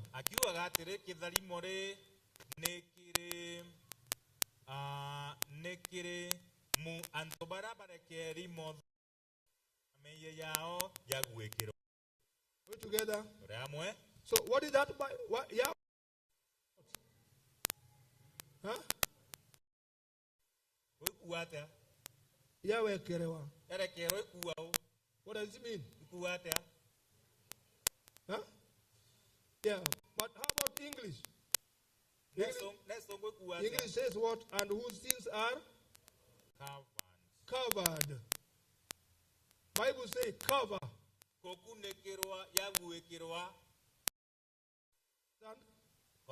Sin is covered. Are we together? Yeah. So if there is some time we can explain this widely, it can also take 1 hour to explain this. So sin is covered. So if you have sin, sin is written in the heart of men, also written on the horns of altar. But now if you cover with the blood, and then God says, if I see the blood, I will pass over you. You are supposed to be killed. But now the blood shows that something has died for you. So I don't need to kill you again, because already you are dead. So when I see the blood, it means you are dead. So can you kill a dead one? You need to kill the one who has died? No. So what do? You pass over. When I see blood, I will pass over you. Meaning you are already dead. In the eyes of God, because of that blood, you are dead. So blood is covering our sin. Are we together? So that's why the Bible says, now our sins have been covered. And God is not counting us as sinners according to verse 8. God does not count us as sinners. So if God is not counting us as sinners, then how does God count us? God is saying we are righteous. God is saying we are perfect. God is saying we are holy. Why? Because that animal already has died for us. So having the skin means that the animal of this skin, the owner of this skin already died for me. nekumaanisha mwene mota yo nankwirire. So whenever you are putting the skin, Ndirari utawekirete mota. this is a sign that this animal died for me. Nekuona ni ate mwene mota yo nankwirire. This animal died for me. Imwaye nenkwirire. Are we together? Amwe. Whenever you see the cross, Wona mudharaba. what is the meaning of cross? Ni maana mudharaba ni Jesus died for me. Neo Yesu ankwirire. Jesus died for me. Neo Yesu ankwirire. In your life, whenever you look at the cross, Ndirari utawekirete mudharaba. what did he do? Nate abwethe He died for me. ankwirire. But now problem is, Zena neo. even though people see the cross, Asante bona mudharaba. Na I'm no a sinner. bakua ni muesia. Believe in Jesus, Beteketie Yesu. they don't. Ne to. They still believe in themselves. Kama si I must do something. no mwankambe dio. I must keep the law. No mwankambe. I must do well. No mwankambe. I. I means that is the spirit of Satan. Are we together? You don't have another spirit. You don't have another spirit. You only have your own natural spirit. That natural spirit says, I am a sinner. This natural spirit says, I am sinner. This one. I am a sinner. But having another one means I believe in Jesus. Lakini kuande kiruko na kirundu onge ikomaanisha imbeteketie Yesu. So here, I am a sinner. If you believe in Jesus, now you are two. No, you are not one. Nende kuma kuambiria kende mwesia boabele wethera bwena Yesu. I plus Jesus is equal to righteousness. Oni na Yesu emaanisha modheru. I plus Jesus is equal to righteousness. Oni kuongela Yesu kumaanisha I, who is a sinner, believing in the works of Jesus, means all my sins have been washed. Oni orade mwesia ndete kedene Yesu mbeya omodheru nontobango wewe. Christians should believe in the word of God. A Kristo wabati wete kiengoe morungu. Which word is that? Ni mkoereko. Behold, Olelia. the Lamb of God, Atoromeka morungu. who takes away the sin of the world. In the world I put my name. Behold, Lamb of God, who takes away the sin of Nelson. So I have believed in the word of God. So I don't believe in myself. So it is I who was a sinner who believe in Jesus who has taken sin, then I have no sin.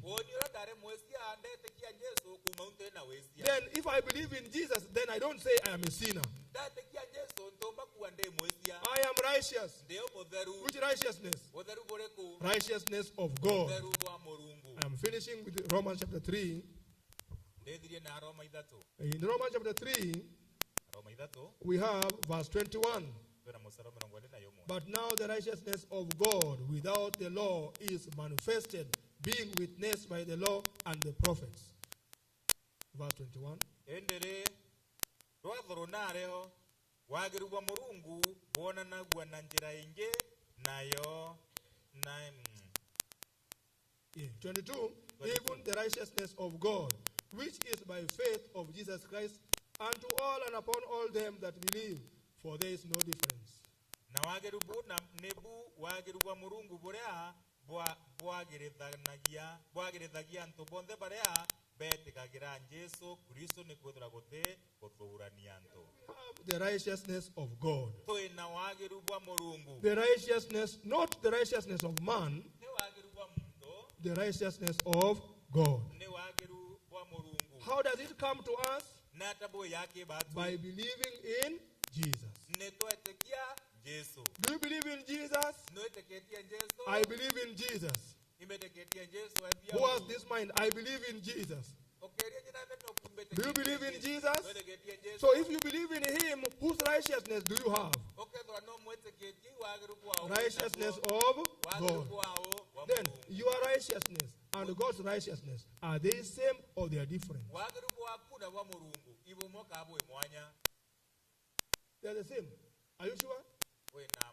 Your righteousness and that of God is same or different? It It is same.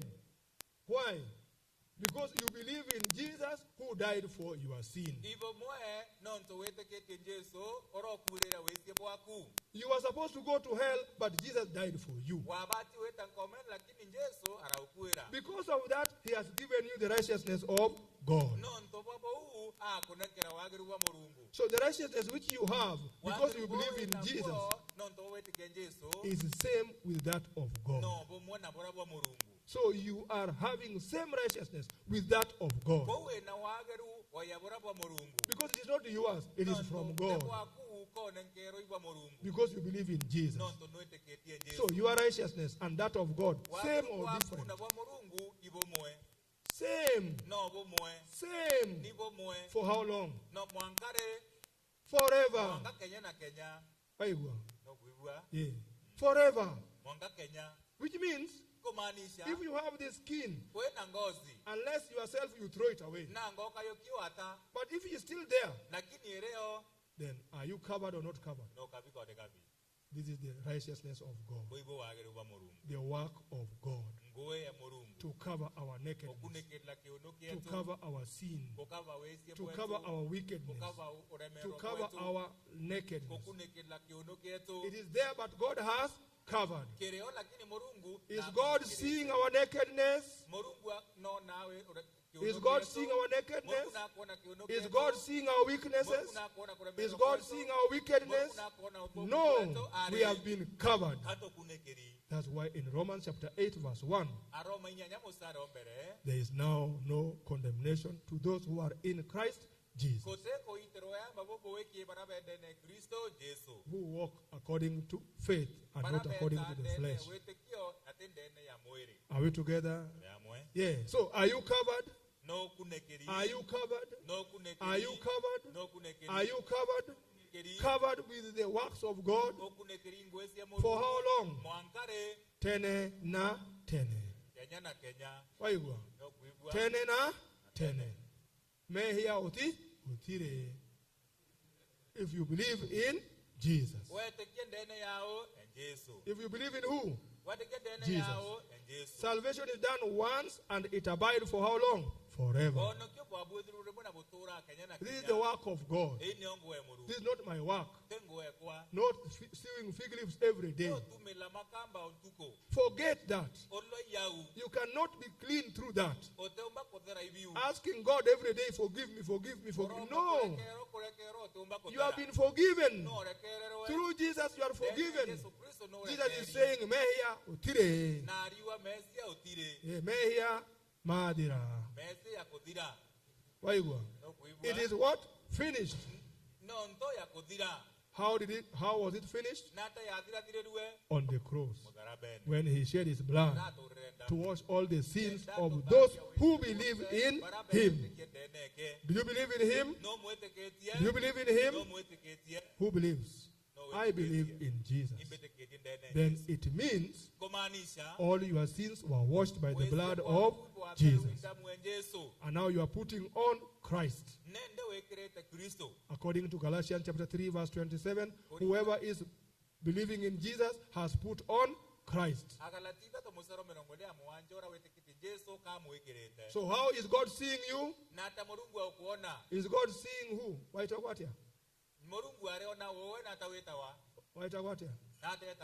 Florence. Is God seeing Florence or God is seeing Christ? God is seeing Christ. God is not seeing your nakedness. God is not seeing your weaknesses. God is seeing Christ. I'm reading this, the last scripture, Galatians chapter 3, verse 27. Yeah, and for as many of you as have been baptized in Christ have put on Christ.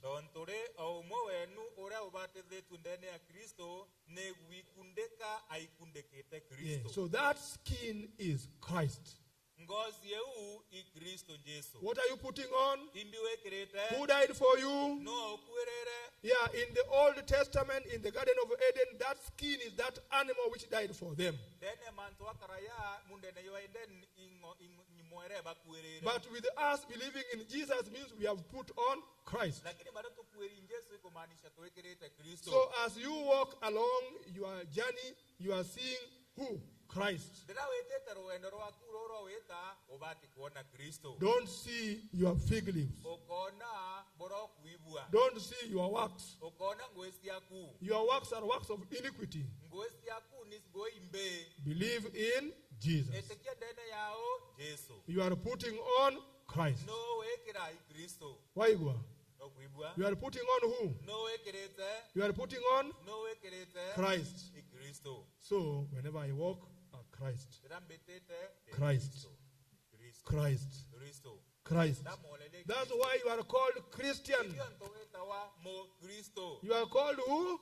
Christian. Because you are putting on Christ. Are you covered or not covered? Your nakedness is covered or not covered? Your sins are covered or not covered? Covered. What is God seeing? Yeah?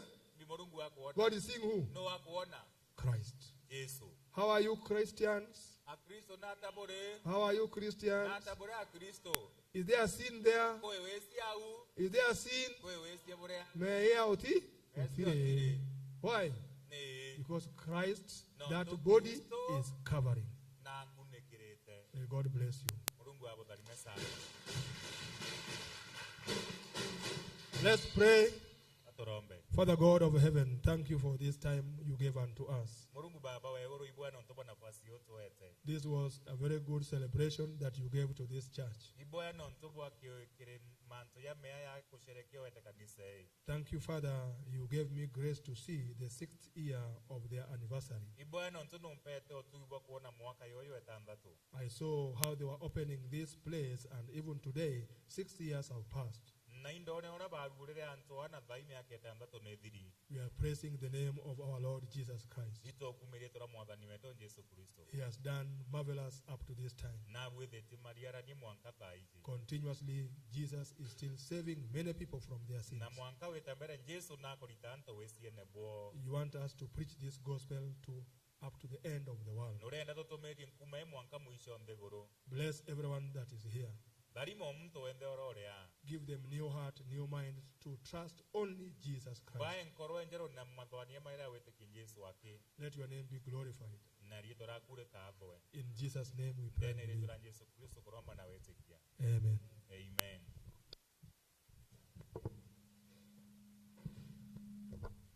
Ya pigia Yesu makofi mazuri.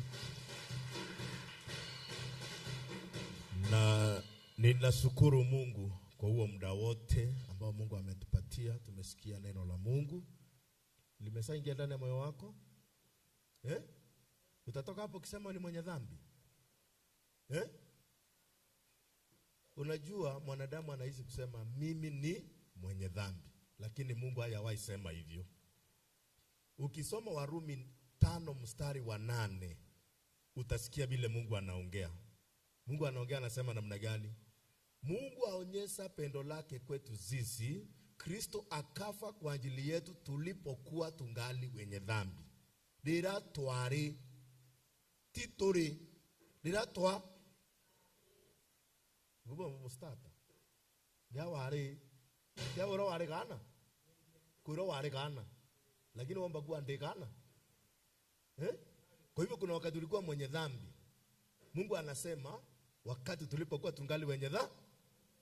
Na wewe unasemaje? Mimi ni? Ndio Ayubu 15 mstari wa 6 inasema, kinywa chako mwenyewe sa kuhukumia makosa, wala si mimi. Mungu ameshajiondoa. Nani anakuita mwenye dhambi?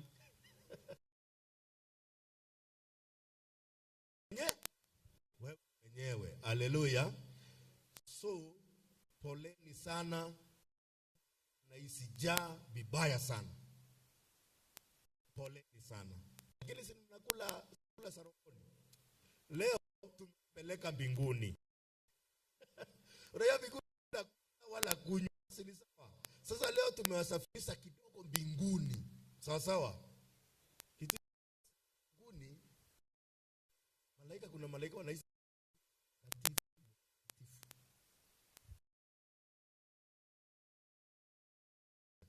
na umeketi tu unapewa neno la Mungu. Ukifika mbinguni kama malaika wanafanyanga hivyo, utafanya nini?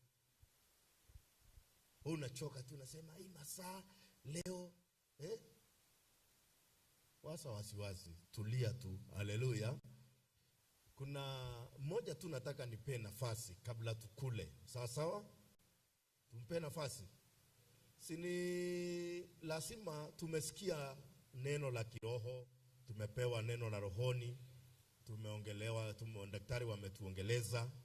Sini tusikie vile pesa itaingia kwa mfuko ama namna gani? Na nataka kusikia vile pesa itaingia kwa mfuko.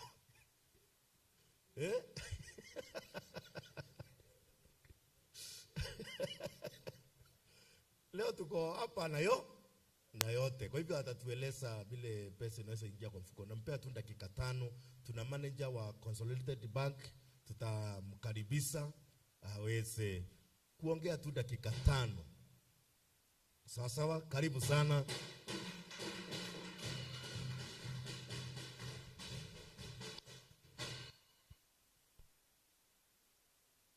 Amjambo. Bwana Yesu asifiwe.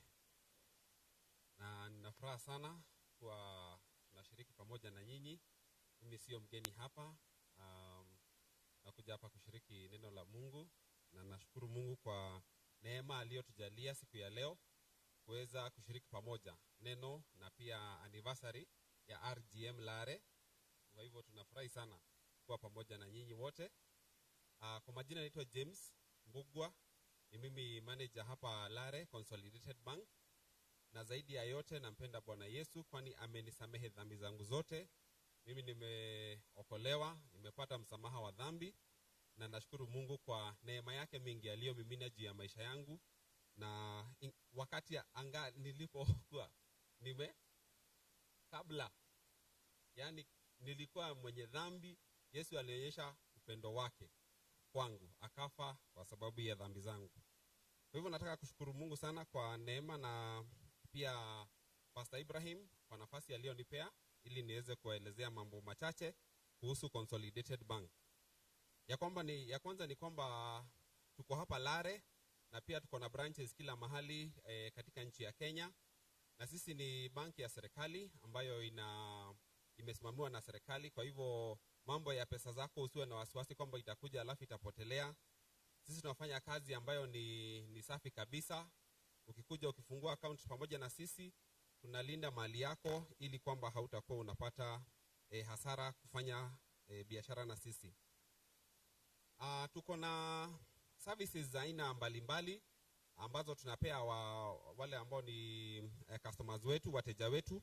Tuna account za biashara, tuko na account pia za kibinafsi ambazo mtu anaweza fungua ili kwamba aweze kufanya ama kuendeleza biashara zake ama mambo yake ya kawaida.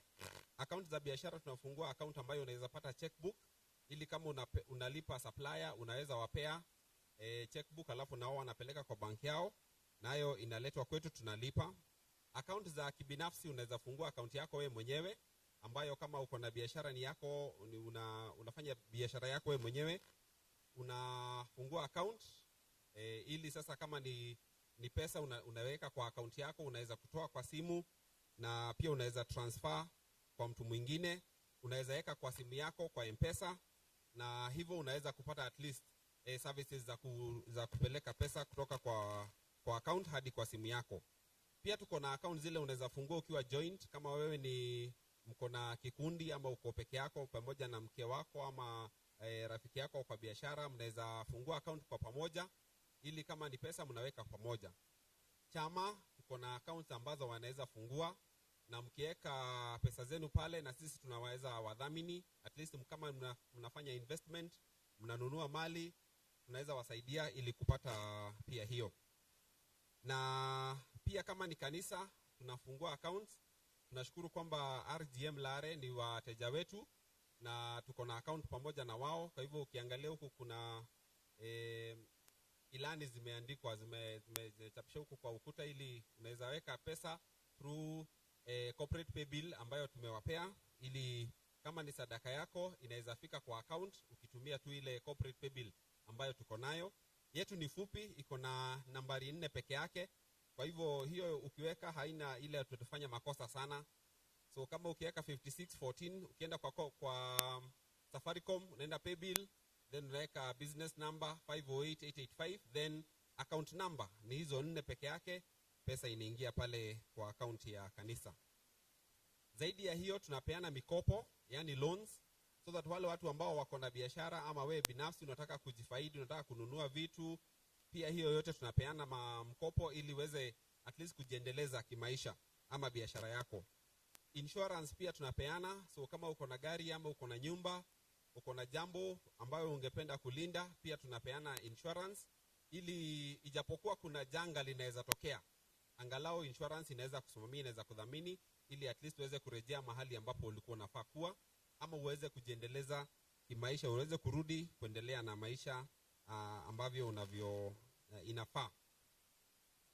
Tuko na huduma zingine tunapeana kama kuhifadhia watu vitu kama title deed ama tunaita safe custody. Unaweza kuwa uko na zile certificates zako ambazo ni za dhamana sana, ungependa ziekwe mahali salama.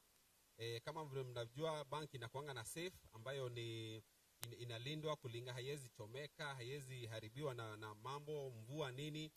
So kama uko na title deed zako, certificates zako, wakati mwingine watu wanaziweka kule nyumbani, lakini panya anaweza pita hapo ama moto unaweza pita, kidogo umepoteza kila kitu, umeanza tena kurudi kwa lands kutafuta tena documents zingine. Ni vizuri at least ukiweka some of those documents unaziweka pale pamoja na sisi tunakuhifadhia. Ukihitaji kuzipata unazipata kwa urahisi, unarudisha, unaongeza zingine, ukinunua shamba lingine unakuja unaongeza kwa hizo, tunakuhifadhia na unatulipa kitu kidogo tu, sio mingi sana. Hiyo ni service, ni huduma tu tunakupea. Kuna zingine kama za pesa, money transfer. Kwa hivyo kama unaweza tunua pesa kutoka Dubai, Western Union, MoneyGram, hizo zote tunapeana. Kwa hivyo ukikuja na hiyo namba unapewa na Western Union, tutaweza kukutolea pesa pale. Na pia tunapeana, ya mwisho ni financial advice. Tunapeana yani sasa tuita nini? Advice. Yani tunakupea maoni ya vile unavyoweza kujiendeleza kimaisha, kibiashara, kama ni kupanga maneno ya investment zako. Watu wengine wanaenda wanasema mimi nataka duka yangu ijae vitu. Na kuna wakati mwingine unaweza pata zile vitu umejaza pale hautawahi weza kuuza. Zingine zime expire. Tunaweza kuja tufanye hesabu na wewe tuangalie ni vitu kiasi gani unafaa kuwa nayo, ile ambayo inafaa kukusaidia ili kuweza kuuza, na unapata pesa na ikienda ikirudi. Ama pesa inaenda unanunua, unauza, inajirudisha, unanunua stock nyingine. Lakini watu wengi mara kwa mara tunataka sana kuwa na vitu mingi tumejaza kwa store, tumejaza kwa shelves, tumejaza kila mahali. Sio lazima iwe namna hiyo. Kama sio hivyo, hata kama ni kupanga pesa zako, kama ni budget, unafanyaje budget yako? Unaangalia vile inavyopaswa. Kama ni balance sheet, unafaa kufanya namna gani? Profit yako unahesabu namna gani? Tuko na hiyo ujuzi na tunaweza saidiana na wewe ili tuweze at least kuimarisha kibiashara na tuweze kutengeneza mfuko wako. Niko na wenzangu wawili wako hapa. Ningeomba akuje hata ongea, ama kama watu wawili wako hapa wanaweza kuja niwataje majina yao, na ambao tuko na meza iko pale nje. Kwa hivyo tukishamaliza hapa, saa zile watu wanapata chakula na natumai kuna chakula. Kwa hivyo kama tunapata chakula pale nje, unaweza pitia hapo kwa meza utatupata, tuweze kujadiliana. Kama akaunti yako uko nayo na sisi na imekuwa dormant, tunaweza activate. Kama ni account ungependa tukufungulie, kufungua account siku hizi ni rahisi sana. Copy ya ID na copy ya PIN ukizipata, tutakujazia form ama tutakusaidia kujaza form, tupate details zako, tukufungulie account kwa urahisi. So tuko na rafiki yangu anaitwa Dennis, mwenzangu, na tuko na Frida. So ukitoka pale nje kwa meza tuko nayo na imeandikwa vizuri Consolidated Bank, utaweza kutupata pato. Utaweza kutupata pale nje, tutaweza kuongeleshana moja kwa moja. Zaidi ya hayo, mmekaribishwa sana pale Consolidated Bank. Tuko hapa across pale kuna dispensary, hiyo ngambo ya pili ya barabara pale karibu na kwa Kamkunji. Ukitembelea sisi hapo kwa branch utatupata. Tunafungua Monday to Saturday kuanzia 8:30 hadi 4 saa 10 jioni, that is on Monday to Friday. Saturday tunafungua kuanzia saa 2:30 hadi saa 7. Kwa hivyo unaweza tukaribia, unaweza tutembelea pale tuweze kujadiliana, tuone vile ambavyo tunaweza saidiana kimaisha. Murungu wa mudharime. Asanteni sana. Haleluya. Imekuwa siku ya kufurahisha na siku ya dhamana kwetu. Mkalimani hakusema jina, sisi mnamjua, anaitwa Pastor Amos. Sasa hakusema jina, alisimama hapa muda mrefu kutafsiri. Kwa hivyo tumesikiza neno la Mungu na limejenga moyo wetu. Haleluya. Kuna kitu moja pastor ameeleza sana kutoka kitabu cha Mwanzo mpaka amemalizia na kitabu cha Wagalatia. Mumeunganisha hiyo yote, si ni kweli? Adamu alipoasi alijiona ako uzi. Mungu alipokuja aliwa mnyama, akafanya nini? Akawavika mabasi ya nini? Alafu wale waliobatizwa katika Kristo Yesu wamevaa nani? Kwa hivyo Mungu akiangalia anaona nani? Na wewe unafaa uone nani? Wote mkutanie kwa nani? Kwa Kristo. Haleluya. Kwa hivyo tukikutania sote kwa Kristo, tutajiona wenye haki, watakatifu, wakamilifu, watoto wa Mungu. Lakini bado ukikutana na Shetani, juu Shetani anakuonyesha wewe uko uzi tu, hauna nguo, utajihukumu, utajiona mwenye dhambi, utahisi kulia, Mungu nisamee. Mungu anasikianga maombi ya mwenye dhambi kweli? Mwenye dhambi hata aombe Mungu asikii. Na wanaanza vizuri sana hao wenye dhambi. Na wanaanza vizuri sana. Mungu, tunajua usikii maombi ya mwenye dhambi, lakini Baba nakuja kwako nimenyenyekea, naomba unisamehe. Kwanza ameanza vizuri. Mungu asikii maombi ya nani? Ya mwenye dhambi. Tunataka tuingie kwa keki, alafu tuende tukule keki kwanza ya kanisa, alafu tutoke tuone ni chakula gani tumepikiwa hapo. Sawa sawa? Mimi nitamalizia hapo. Nani wapi yule anatuongoza kwa keki? Amepotea. Atuongoze haraka haraka tafadhali. Tufungue hii kanyumba, tuingie hapa tukule hii keki, alafu kutoka hapo tuende tukakule chakula. Sawa sawa? Poleni kwa sababu ya njaa, lakini tulianzia tukiwa tumeselewa. Si ni kweli? Haleluya. Unajua walikata mitambo hata hatukuomba. Walikata mitambo. Okay. Tunataka tuombe. Tuombe. Kabla tuombe si ni kwanza tuingie hapa. Alafu tukimaliza hapa tuombe tumalize. Juu hapa ni dakika asipiti 5. Sawa sawa? Haleluya. Kukula keki haipiti dakika 3. Na ukisikia dakika ni hizo tu. Sawa sawa? Kwa hivyo kama dakika 10 kila mtu atakuwa anapanga line pale akikula saku. Angalia hizo dakika. Unasikia? Dakika 10 tumemaliza kila kitu hapa, watu wote wako nje wakikula sakula. Watu wasisirai hapa tafadhali. Kuna ndugu mmoja tulikuwa fasting hapa alisirai. Tulimpea maji chafu ili afufuke. Sasa hatutaki hiyo, watu wasirai hapa. Wewe harakisha hiyo.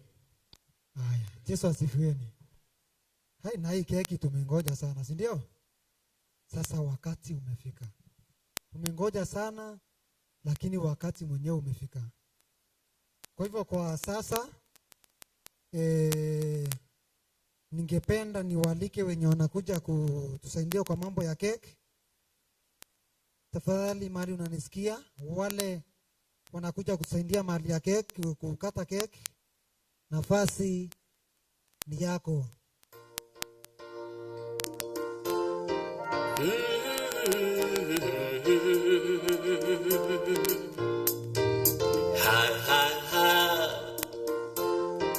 Tumeona mkono wake Bwana,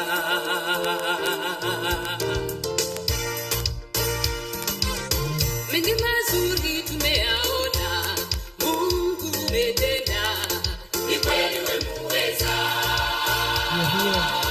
Ulitamka vitu vika, neno tulatosha.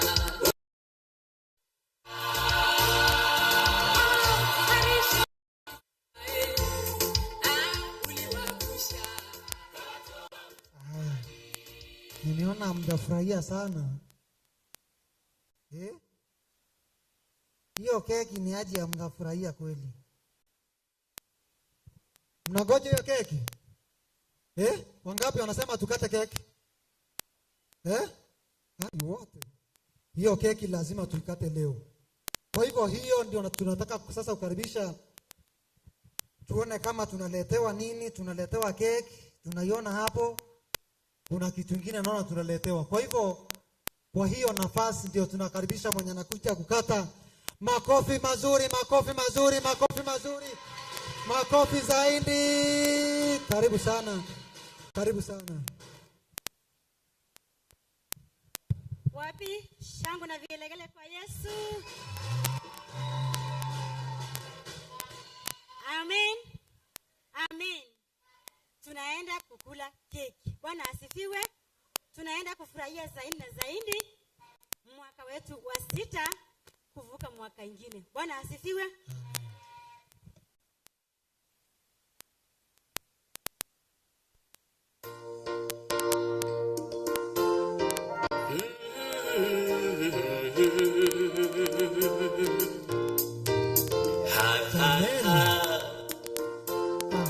Tumeona mkono wake Bwana.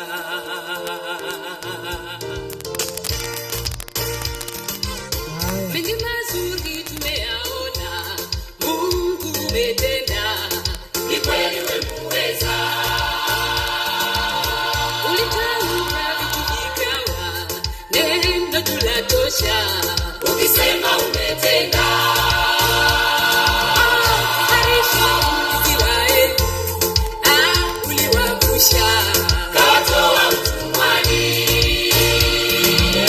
Watumishi wako ni wako, yote waombayo, ikiwa umependezwa.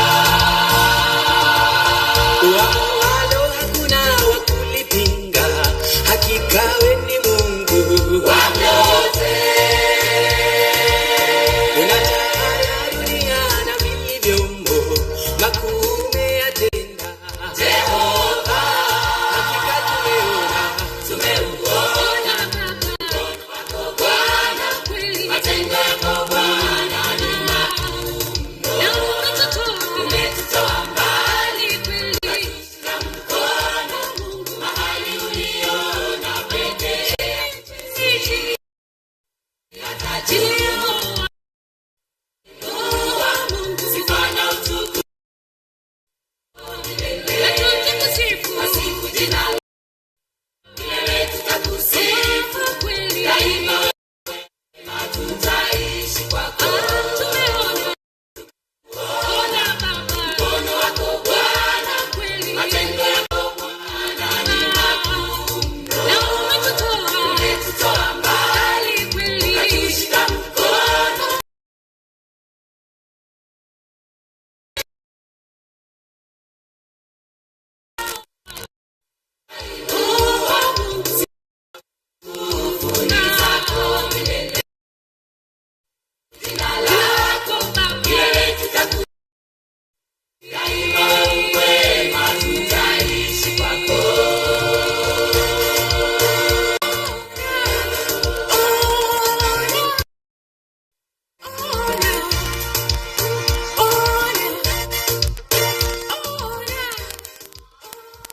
Bwana asifiwe. Praise God kanisa. Ninaamini watumishi wa Mungu wote wako hapa. Bwana asifiwe. Hii ni neema kubwa, ni neema kubwa kwa Bwana. Tutahesabu. Tushikilie hapa. Tushikilie hapa kila mmoja, pastor, shikilia hapa. Tunaingia mwaka mwingine. Bwana asifiwe. Na tushangilie pastor, tuna 1 2 3.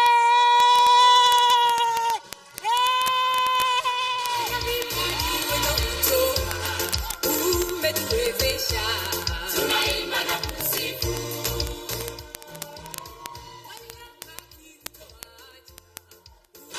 Ni aje mmenyamaza? Mmenyamaza aje? Mmenyamaza aje? Hakuna hata mwenye atoboa amenini. Bwana asifiwe.